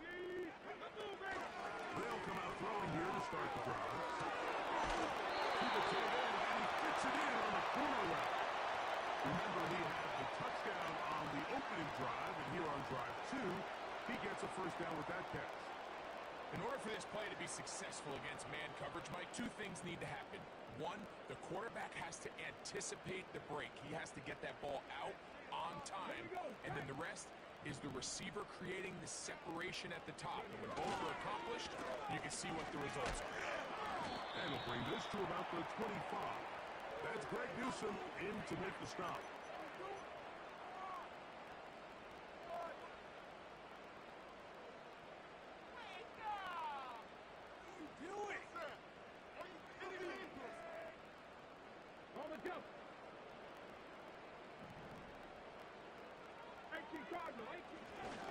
Off play action. He'll set up to throw. Into the familiar hands of Justin Jefferson.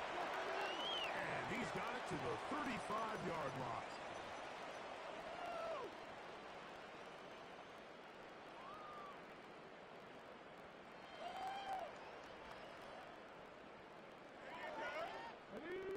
Here's 1st and 10. Now they'll set up to throw.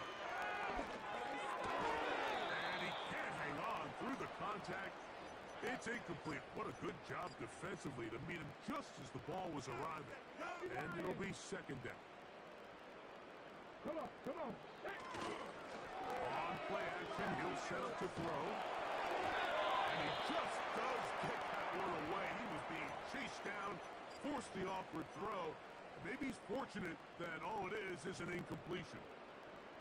The whole idea of the play-action pass, Mike, is that you can slow the pass rush down enough that it allows longer, slower developing pass concepts to open up downfield. But in this case, they were on him so fast that by the time he got his head around, that ball needed to come out. There was no timing and ultimately led in an incompletion. And this is going to be incomplete. That is great work there, making things difficult defensively. It'll set up a 4th down. This offense has to find a way to be better on 1st and 2nd down, like living in these 3rd and long situations. Must pass is not a recipe that their offensive coordinator wants to operate in. And we won't see a return here. This is going to be marked down inside the 15.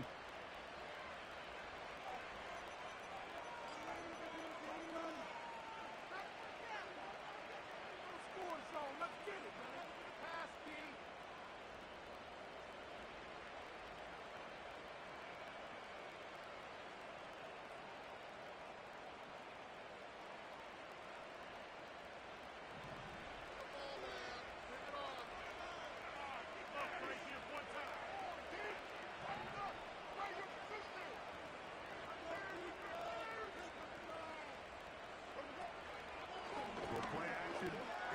Houston.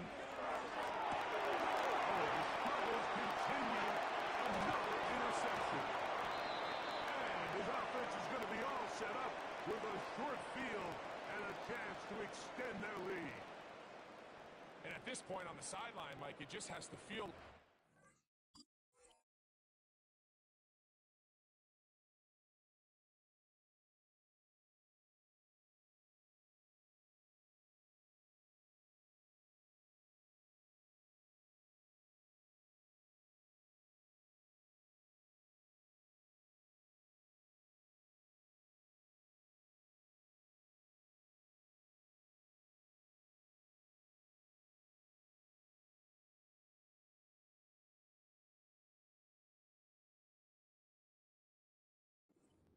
I mean, really, the last two drives, same story. Continuing to drive, you have something brewing, and then you just stall out in the exact same fashion.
just about 8 miles inland from the warm waters of the Atlantic.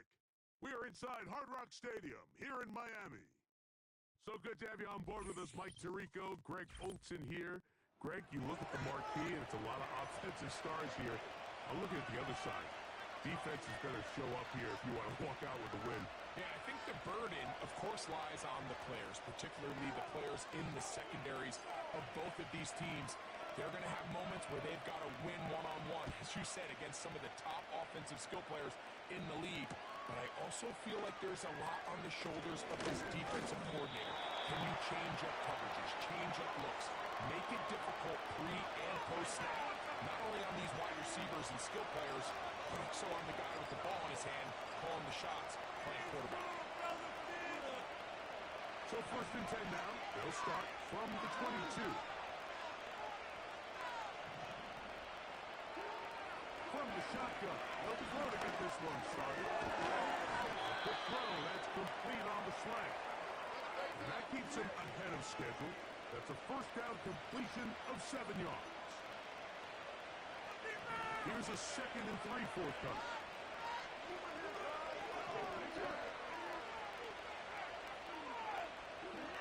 Jackson now. Intercepted on the 2nd play of the game. Picked up by Patrick Surtain. And he's going to Let's go! Right quick, man, if this is your first time joining in, man, please like, share, comment, tell a friend, turn on your post notifications so y'all know we hearing this man climbing these charts. Let's go. They allow the defense to be the first on the board in this one. So now the question is, Mike, do you allow this to linger the rest of the day? You've dug yourself a pretty big hole here to start, but you've got to pick yourself up and realize this game is far from over, and we now got I get lucky sometimes, chat.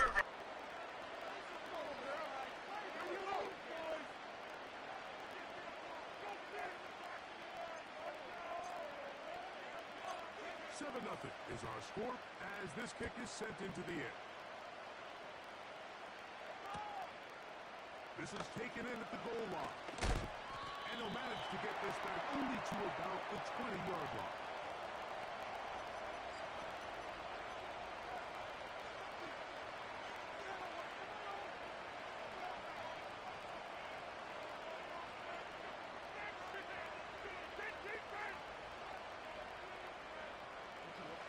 Set to go now on 1st and 10.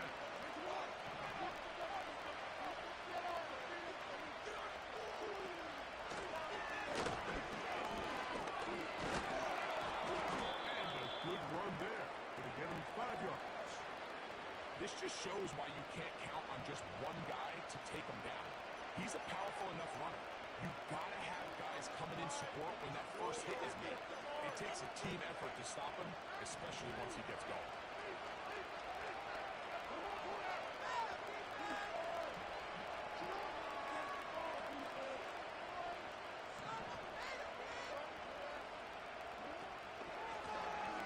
They'll stick with him again. And he'll be brought down shy of the 35, but that is good enough to move the sticks.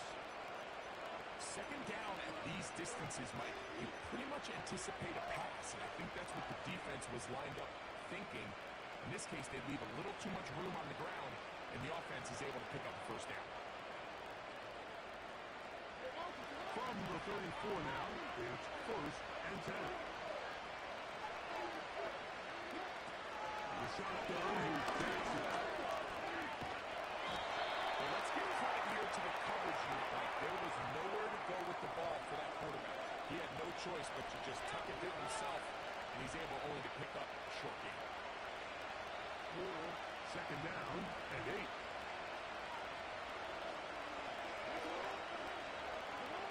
Back to throw, Jackson. Well, we've seen time and time again just how dangerous this quarterback can be, Mike, when he decides to tuck it and take off. So that is a great job defensively to rally to the football and hold him to just a short gain.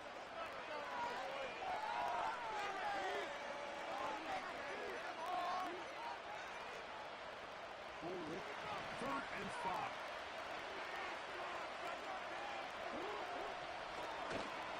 Play action now. Come on, dog. Let's go.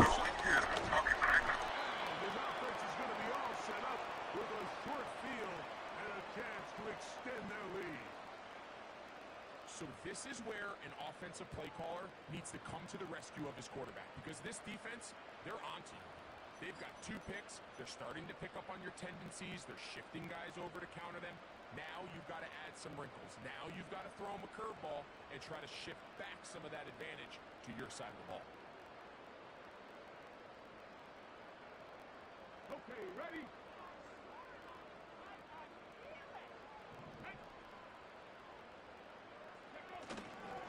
Now, faking the give. The throw here is complete. Down the sideline. Will score. Touchdown, Miami. What a job to finish the play with a touchdown. The catch and carry and the carry part, Greg, that was the most impressive there. Well, you said it, Mike. The catch was nice, but it's what can you do after the catch that really separates guys in this league. And in this case, he Come on, throw the flag, ref. You're hitting me. in a touchdown.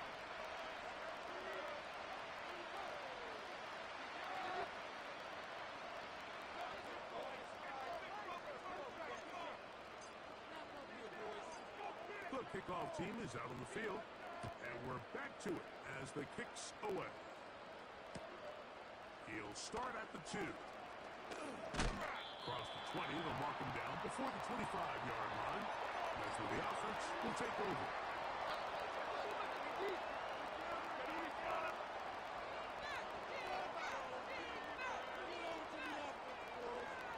They'll come up here, 1st and 10.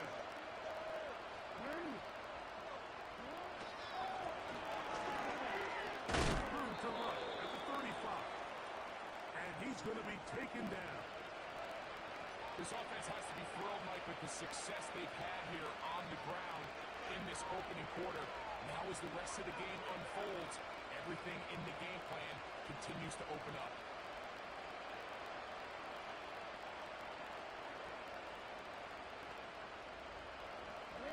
So, from the 36, it is 1st and 10. He'll stay on the ground. And he'll be taken down. And that's going to do it. That's the last play of the 1st quarter. So, after 1, it's the Dolphins with the early lead. And we're back to South Florida after this.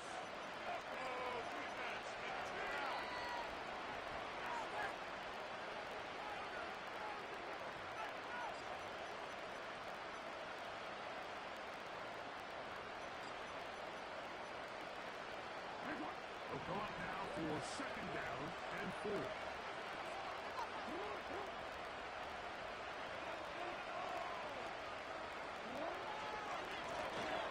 To the ground, he'll get it again.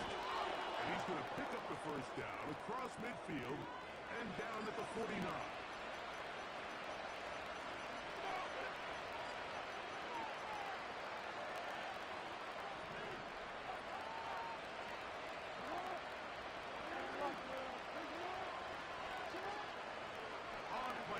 Here's Jackson. The catch is made.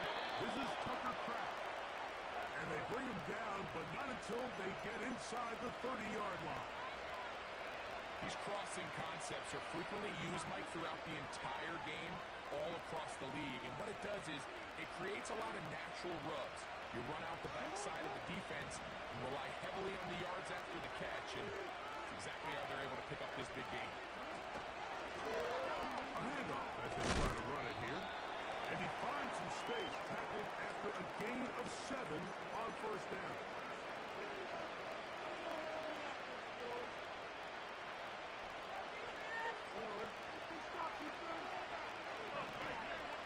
Two minutes remaining here in this 1st half. We'll come back to Miami after this.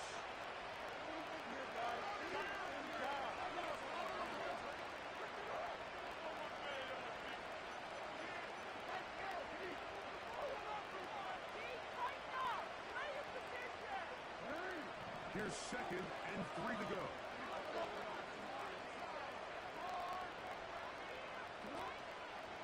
off the play fake. Jackson. These plays just kill you on defense. The pressure is good, but you have to contain it. Quarterback does a nice job of escaping the pocket, turns into a runner, scrambles for positive yardage.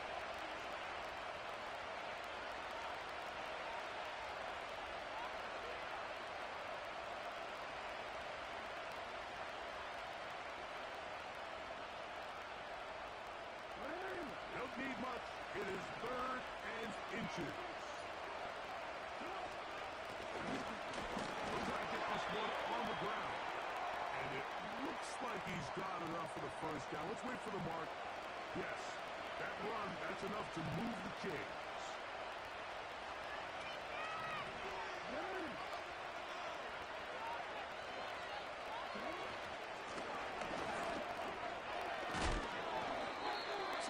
Cases where having high-end speed in the backfield can be such a game changer.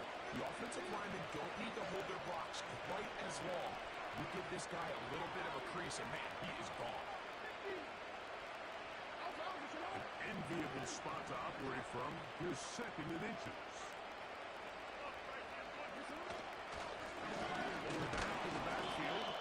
He'll get the carry here. And that should be enough. He works his way forward to pick up a first down.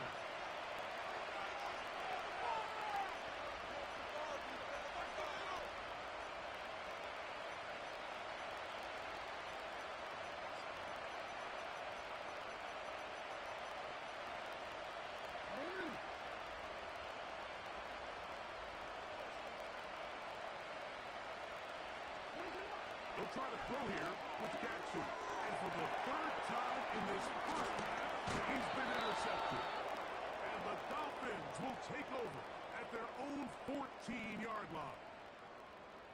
I'm not going to sit here, Mike, and say there's ever a good time to throw a red zone interception, but in this case, it's the first half. You have the rest of the game to get yourself back down here in the red zone and make up for that miscue, because next time they get down here, they got to be a lot more careful when they decide to air it out. A fresh set of downs to work with. It is 1st down and 10. And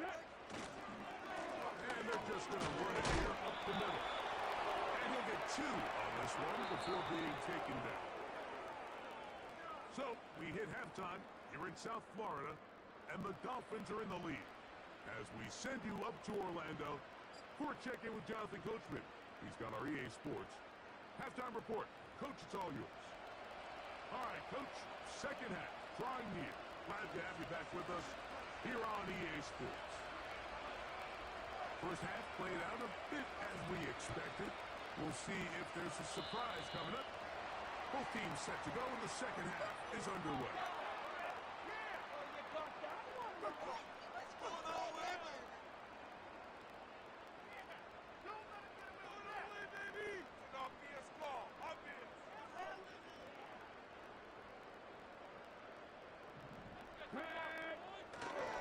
Blitz coming, he'll throw it. And he'll just get rid of this. Smart play to throw it away, and that'll set up 2nd down. Nice example there, Mike, of the quarterback just being smart with the ball, understanding it didn't quite develop the way he had intended. Throw that ball out of harm's way, live to play another down. Back to the air once more on 2nd down. A dive and a catch. Incredible. Just his first catch. They have held him in check so far, but that one gives him a first down. Doesn't it seem like that every time we see a highlight reel catch, they love showing the wide receivers and the running backs, but let's give a little love to the big tight end. I mean, what an athletic play. Understanding that ball was down and away, you've got to lay out to secure it, and not only is he able to get his hands under it and catch it initially, he's able to survive the ground, and that's a big-time play. You know, there's a fine line between trusting your arm and having a little bit too much faith in your arm, right? I think this was one of those situations here, Mike, where there was nowhere to go with the ball. He tries to fit that one in there anyway, and he's lucky that it just falls incomplete. A run now on 2nd down. One run, he brings it to the red zone. Taking it inside the 20-yard line. How nice is it to have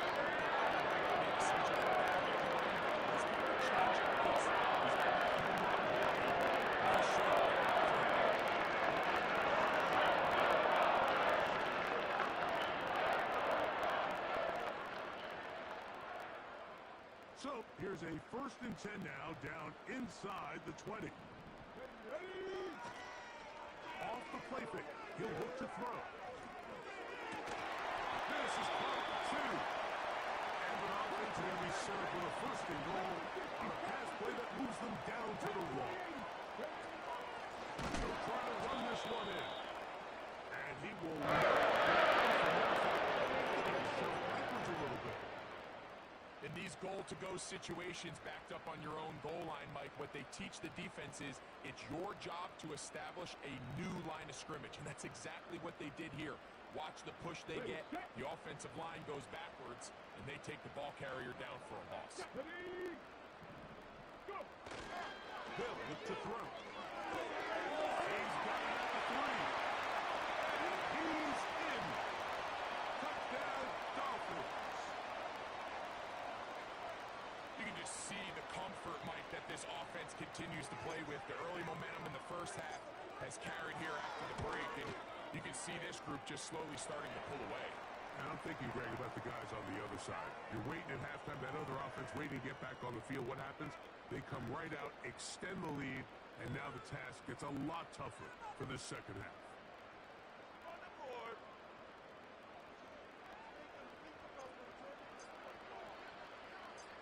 Both teams ready to go once more as the kick's away. This one will be taken in the end zone. No run back forthcoming. And the ball coming out to the 30-yard line.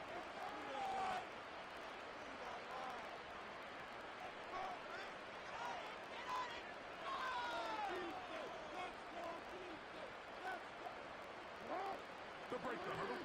Coming up now for 1st and 10.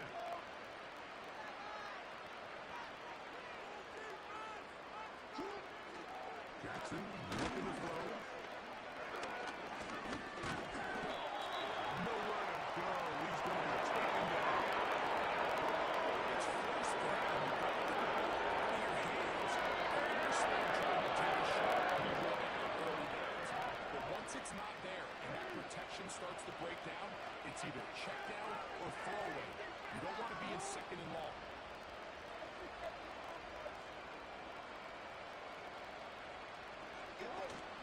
Second down, Jackson. And they're going to get him a second time. He goes down again.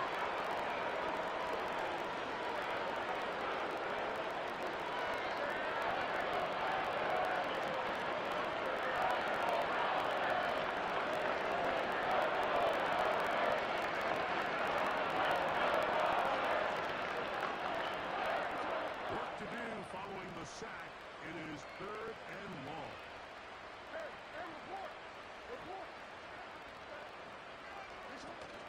Throwing Jackson. He will air this out. Looking for Sutton. That one is batted away. Incomplete. No separation.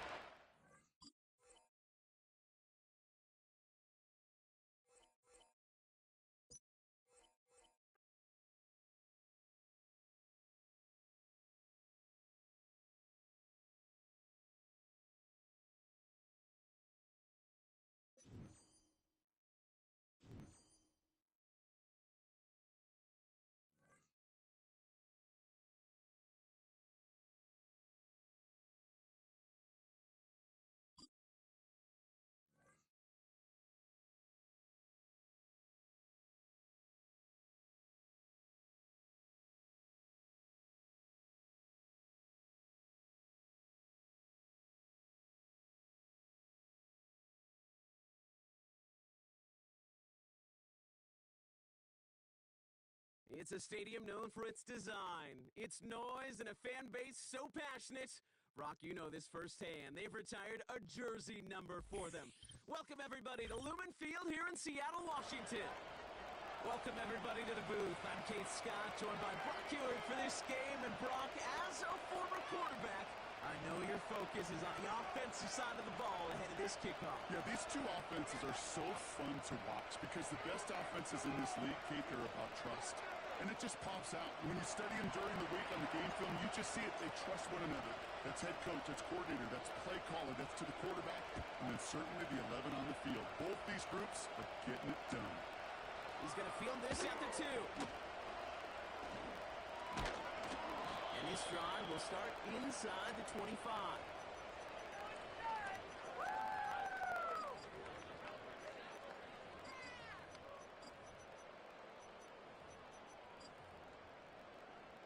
So their offense out now to get this game started. It's 1st and 10. Here we go. Set. Starting on the ground here with Barkley. Has a hole left. Room to run. There it is. Touchdown, Seattle. The Seahawks take a 6-0 lead right away. Saquon Barkley, the touchdown. That one splits the uprights. The Seahawks will jump back to a 7-0 lead.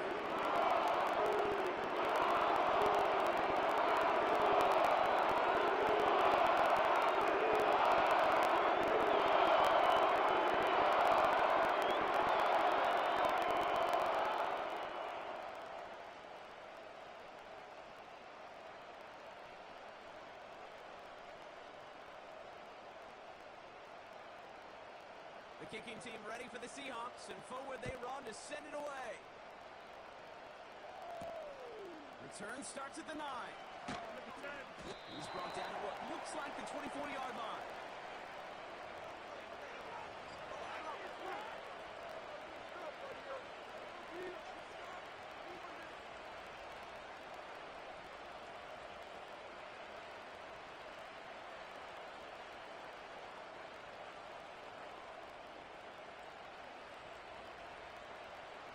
They're out and set, 1st and 10. Off the play fake, he's going to throw. Dump off, caught by his back. He's corralled after a modest 4-yard gain. The rangy Kyle Hamilton getting there for the stop. You know, Kate, it is so hard on these defenses to try to keep an eye and monitor on these running backs when they leave the backfield, especially if he's waiting to chip a defender or delays in the start of his route. He's really an underrated part of their overall passing game. 2nd and 6 coming up here. From the 28. Toward the sideline, and he's got it. It's a huge pickup on the play. And that will give them some serious momentum along with a 1st down. Now, right there, that's what you want to see on your opening drive. Boom! Connect on a big shot, and instantly you set a tone that you're not going to be afraid to be aggressive in this game today. Boy, do I love that. Offense set for a 1st and 10. Throwing off the play fake here. Jones rails it in. It's a great pickup, 16 yards, and now they've got 1st down. Good offenses. Okay, good play callers know how to utilize their personnel. They know where they wanted him.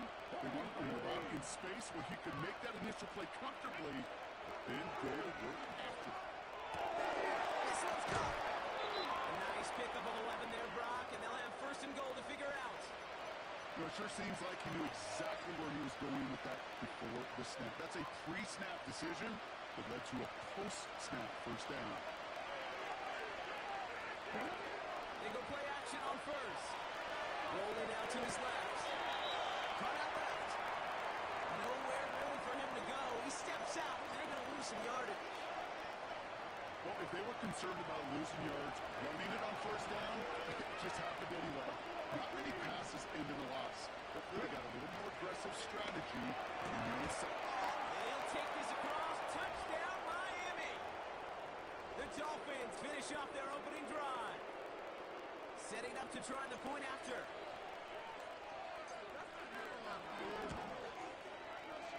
Extra point set right down the middle. And the Dolphins start off well to tie things 7-7.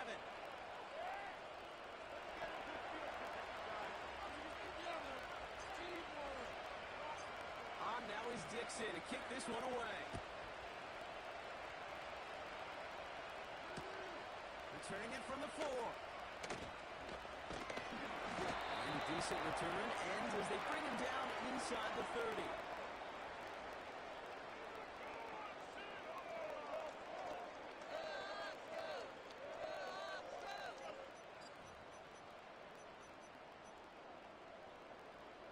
Drive starts out with a 1st and 10. Trap 60, trap 60. Red. Cup 19, cup 19. Throwing now, off play action. Defender arrives right as the ball does, and the hit knocks it free. Incomplete. Tough one to retain through that hit. And that'll bring up 2nd down. Working across the middle, Brock, it is tough for anybody to make plays through all that mess, even when you're the biggest and baddest pass catcher on the roster. But as a tight end, you're going to be disappointed because that's what you're paid to do. It's one thing for those undersized receivers you talk about. It's another one for these big tight ends. You are paid to make that catch through contact, if you couldn't do it. And he'll get it out to the 34 before he's tracked down. 6 yards to pick up there. That's going to bring up 3rd and 4. Panther 11, Panther 11. Here we go. He'll throw it. Hits him on the out route. He'll be out of bounds at his own 45. Give him 11 yards, Brock, and a fresh set of downs.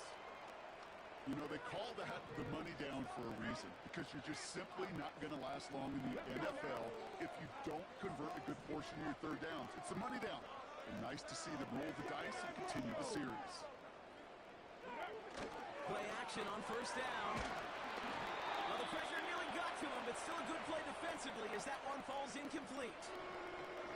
You know, when we were growing up in the backyard, we call them alligators. 1 alligator, 2 alligator, 3 alligator. He needed another alligator in order to get that ball off. Credit the defense for forcing the incompletion. And he'll cross the 50 and start pushing onto the opposing side of the field. A solid 8-yard gain there, and now they're going to have 3rd and 2.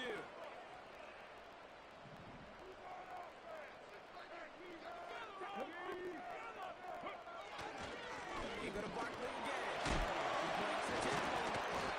And they make the stop. They say it about the 37-yard line. A 9-yard gain and good for a 1st down. Some backs are easier to tackle than others. Some, well, they just choose violence. They look for those opportunities to bust through tackles and keep those legs pumping.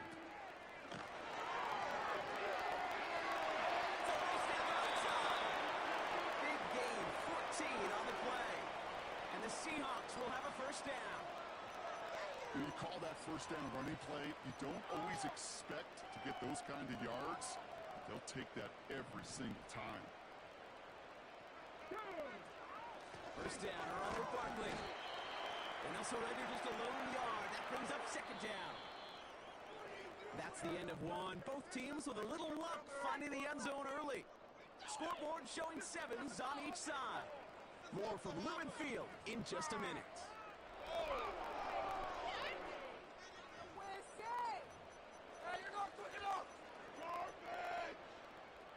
About set for the 2nd quarter. Seahawks football here. They're advancing it well as they face 2nd down. 60 Bobcat, 60 Bobcat, 60 Maverick, 60 Maverick, go! Throwing with a blitz on the way. It's in close. And he's brought down real close to that goal line at the 1. They rip off a big chunk of field and it sets him up with 1st and goal. Barkley reaches the end zone. Touchdown, Seattle. The Seahawks take a 2nd quarter lead. Saquon Barkley, the touchdown. Well, we all knew what was coming when they got into that goal line formation, didn't we, Brock? And they just pound the rock in for an old-school touchdown. I just sometimes love that stuff. Nothing fancy, nothing cute. Here's our formation. You know we're running right at you. And we challenge you to stop us, and you can't. Right down the middle. The Seahawks bring that time and now lead by 7.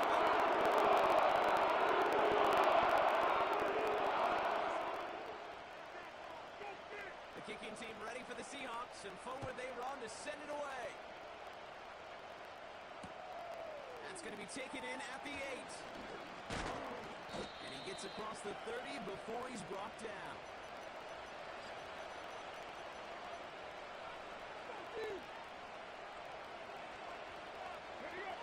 It's a new set of downs for him at the 32. Trying to throw here out of the gun. Pass is complete to Kelsey. And he'll get it up near the 38-yard line before going down. He's just one of those guys, Kate. Even when he's not open, he's still a target thanks to that physicality and his ability to just play bully ball. They don't like forcing into coverage, but sometimes when you got a bully like him that can create space, he's able to get him the ball. And he's able to move past the 45 before going out. Call it 7 yards on the play, and that's enough for the first down. New set of downs for him from the 46.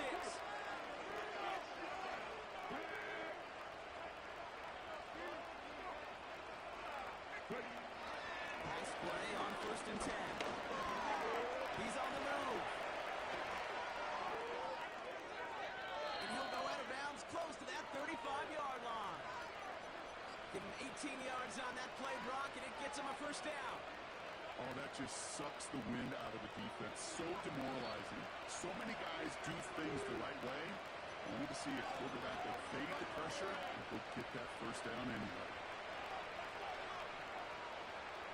First down, ball at the 36. Now looking to throw. Escapes out to the left. He's keeping it again.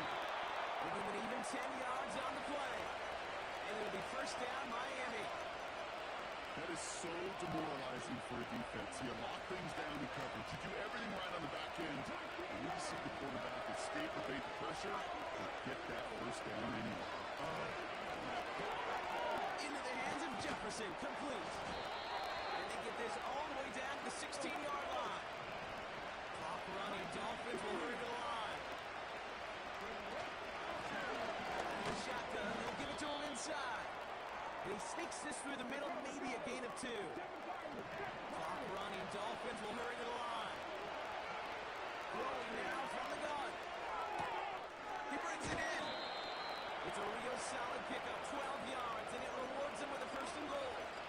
That's just great instincts. Go air it out on 2nd down rather than just play conservative and run it. They hit a weak point in the coverage and don't need to worry about 3rd down at all. And Jumbo set on his 1st and goal. Let's go now.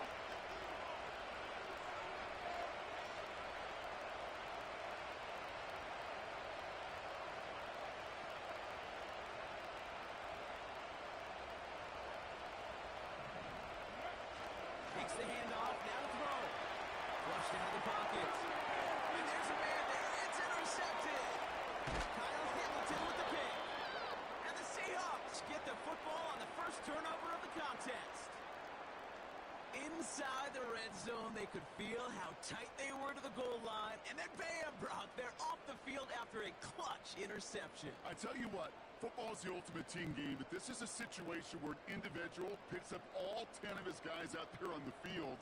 Somebody else is going to pick up the tab at dinner tonight for him. And the drive will start out with a 1st and 10. Ready? 70 Rangers, 70 Rangers. Your team to win, offense. Dragon 60. Shotgun snap, they're going to throw. It's caught in Saquon Barkley. And he'll go down after fighting his way to the 32. I call this quarterback's best friend. Some call it a safety valve, some call it automatic, but it's sure nice as a quarterback when you got a trusty running back over the middle of the field that you can depend on.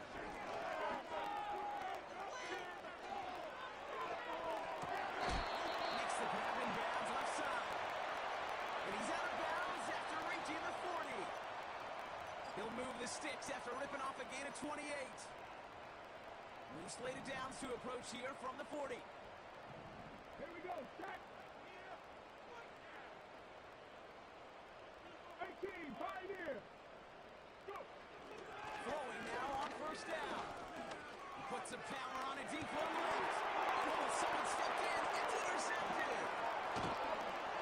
And the Dolphins are going to return this up beyond the 20 before being tackled. Well, no doubt there was some doom and gloom on the sideline following their interception, right? But a little bit of new life now as their defense picks them up, gets it right back for them. Hey, I am all for a nice little game of one-upmanship between these two defenses. You picked our guy off, fine. We'll answer right away. See how you follow that up.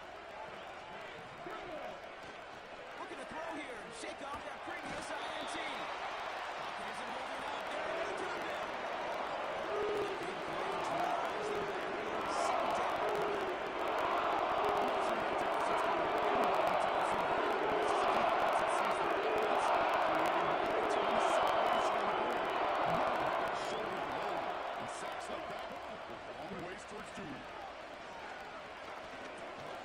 That's Jefferson. He's got it. And he'll have it up to about the 23-yard line on the play. Just before halftime, we get a timeout taken. It takes a certain level of fearlessness, craziness to work over the middle of the field in this league. You're fighting through guys as you go, and all the while you know you can take a lick at any time. He'll throw it. On the move, headed right. On right, throwing deep down the side. This is brought in at the 15. So that's the halfway point of this edition of the NFL on EA Sports. Brock and I will be back right after this. Welcome back, everybody. Kate Scott, Brock Hewitt with you as we're about set to begin the third quarter. The kicking team ready for the Seahawks, and forward they run to send it away. Here's a return from the 7. And in the end, he's able to get it to what used to be a touchback. It's at the 25 after the return.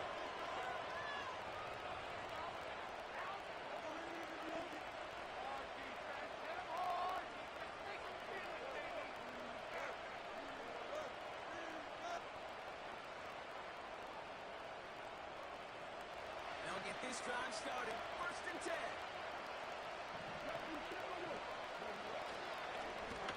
Here's the one back on the handoff. And they sent it straight ahead, but the front stops him after a gain of 3. That's the kind of run play that feels like tug-of-war at field day. And you're just not moving the other side. Just a short run. Neither side feels particularly good about it, and we'll move to the next. Here's 2nd and 7. Kelsey makes the catch. And he's short of the first after a mild gain. The goal of running that drag route is to get it to him for at least a minimal gain with space to add after that. He took a big jump, and there was nearly room to add even more. Here's the give on 3rd and short. And he'll get it up near the 38-yard line before going down. It's a gain of 4 there. And that's going to give the Dolphins a 1st down. Win the early battle. Get a little leverage. Long man wins off the line, and that's all that was needed to ensure that 1st down right there. You set it down, score him at the 38.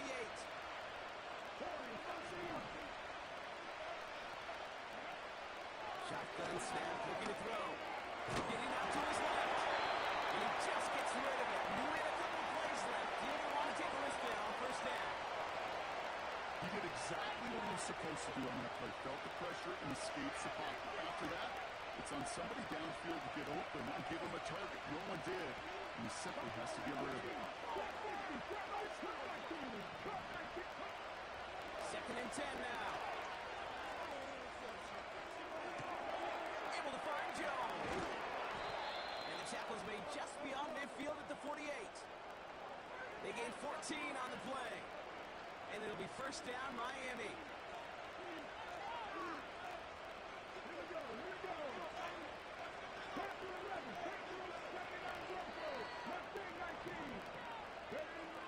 They're throwing it.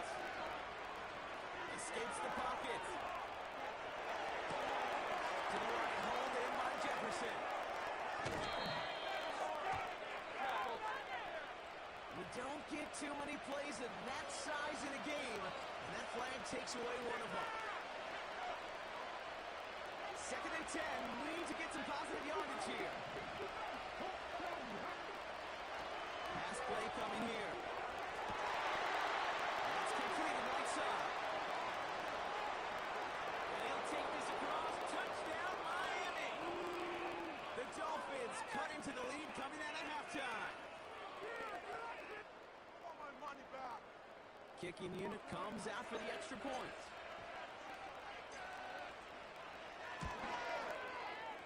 Right down the middle, it's good.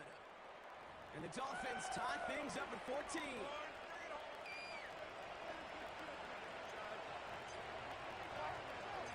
On now is Dix walks in to kick this one away. Kickoff taken at the 3. And the return sets them up just beyond their own 20.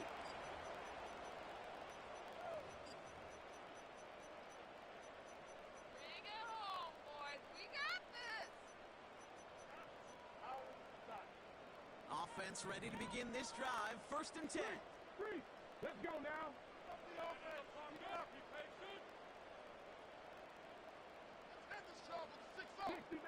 Dixie Maverick. They're going to play action. Chased out to his right. He takes it himself. And he's going to be out of bounds just before reaching the 30. Well, QB made something happen and got some yardage when the play didn't develop right. He even got himself out of bounds to avoid a hit. The only negative at all is he couldn't quite get the first down.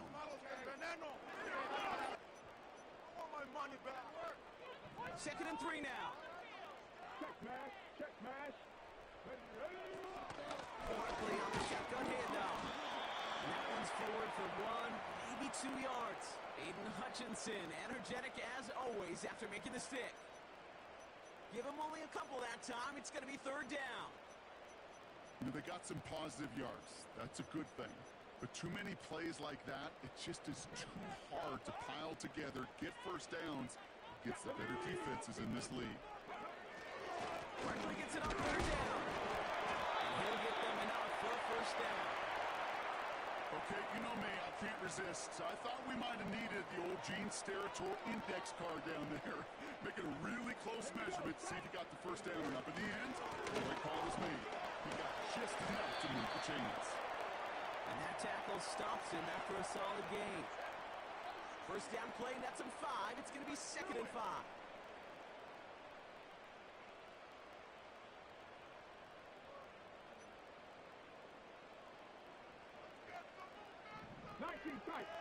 Tight. Go!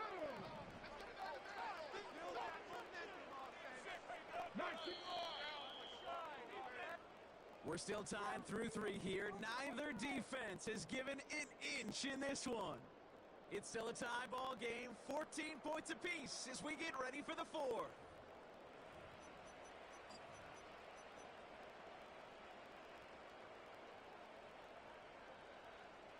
Halfway to the marker, it's 2nd and 5. Come on. From the 37. It's Michael McKinnon. Big gain, 14 on the play. And it sets up Seattle with 1st down.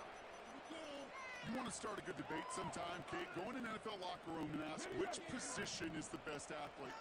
The big guys, the left tackles will tell you it's them. The corners will tell you it's them. I'll tell you what, these tight ends of today, the way they can run, break tackles and get in the open field, they truly are some of the best athletes on the team. He gets a couple on 1st, and they'll come up 2nd and 8. I think we got to be careful, and I'll raise my hand of thinking that play was just a nothing burger. Because what can happen from that, Kate, is he put some nice toppings on it. A play-action pass, a shot that comes down the road from what looked like a very plain play. 70 Rangers. 2nd and 8. He covered just too good there. Didn't find a throw that he was confident in, so just throws it away. 3rd down coming up.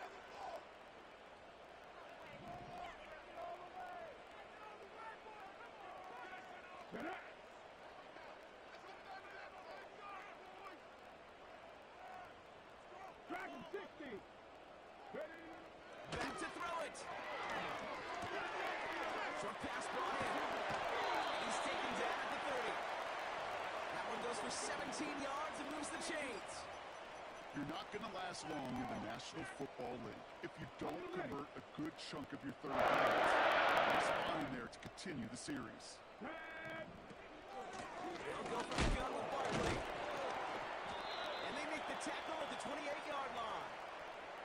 So rather than let the 2-minute warning hit, the defense burns the first of its timeouts. 8 yards to go. Let's see how they approach this 2nd down. Here's another carry for Barkley. And that's Good yardage with a new set of downs. A nice gain of 13 yards as it brings up a first down. On the jump. Lion. Here we go. Here we go. Ready. They give to Barkley, left side. That's a gain of 13, and it sets him up with first and goal. Kate, I know you can see that smile on my face as we stand next to each other. Sure, I love that run. But I'm thinking about some great running backs. In fact, Corey Dillon, who created a lot of negative grades on my play sheet because I didn't want to carry him with me. I wanted to watch the damage he could do like we just saw. They don't pick up anything there, and now it's second and goal. Hey, smash Bronco! Ready? Barkley. And he's not going to reach the end zone. They bring him down at the 1. Just a couple on that play. It's going to be third and goal. Well, you get a little bit closer, but you can feel the pressure starting to mount. Unless you're committed to playing 4 downs here, this becomes a critical third down call. He keeps it himself. And he could not get there. They stop him right at the line. No gain on the play, and they remain just short of the end zone. It's fourth and goal. Here we go. Hey, James, right here. Now to throw. And that's a catch. It's a touchdown. They've got the lead in the final minute. So how about the determination there? This game has been as hard fought as you will see. But they grab hold of the lead here with a late touchdown that may just win the ball game. You can almost feel them saying, okay, we talk about overtime. Let's go out and get it done now. They accomplished their goal, but you do have to ask the question, do they leave too much time on the clock? Stay tuned. Brings in the kick at the 9. This return makes it up to the 25.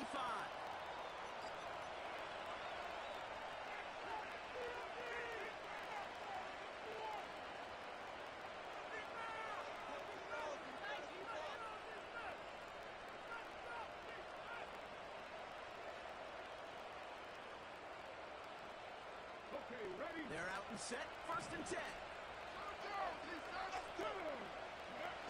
Back to throw. Made the throw as he was getting hit, Brock, and it's incomplete. That was a play, Kate, right there where you need to buy your receivers just enough time to get open along your routes. And your quarterback enough time to find and hit him with the throw. Time? Well, that's not what he had. O-line couldn't hold up. Your force is an incompletion. He brings it in, but got too close to the sideline there. They're ruling him out of bounds. We've got third down. Those passes get more and more difficult as you try to get aggressive downfield. I love pushing the ball down the field. But the windows and the throwing lanes aren't there yet. And it takes a little bit. That could be it, folks. It's intercepted.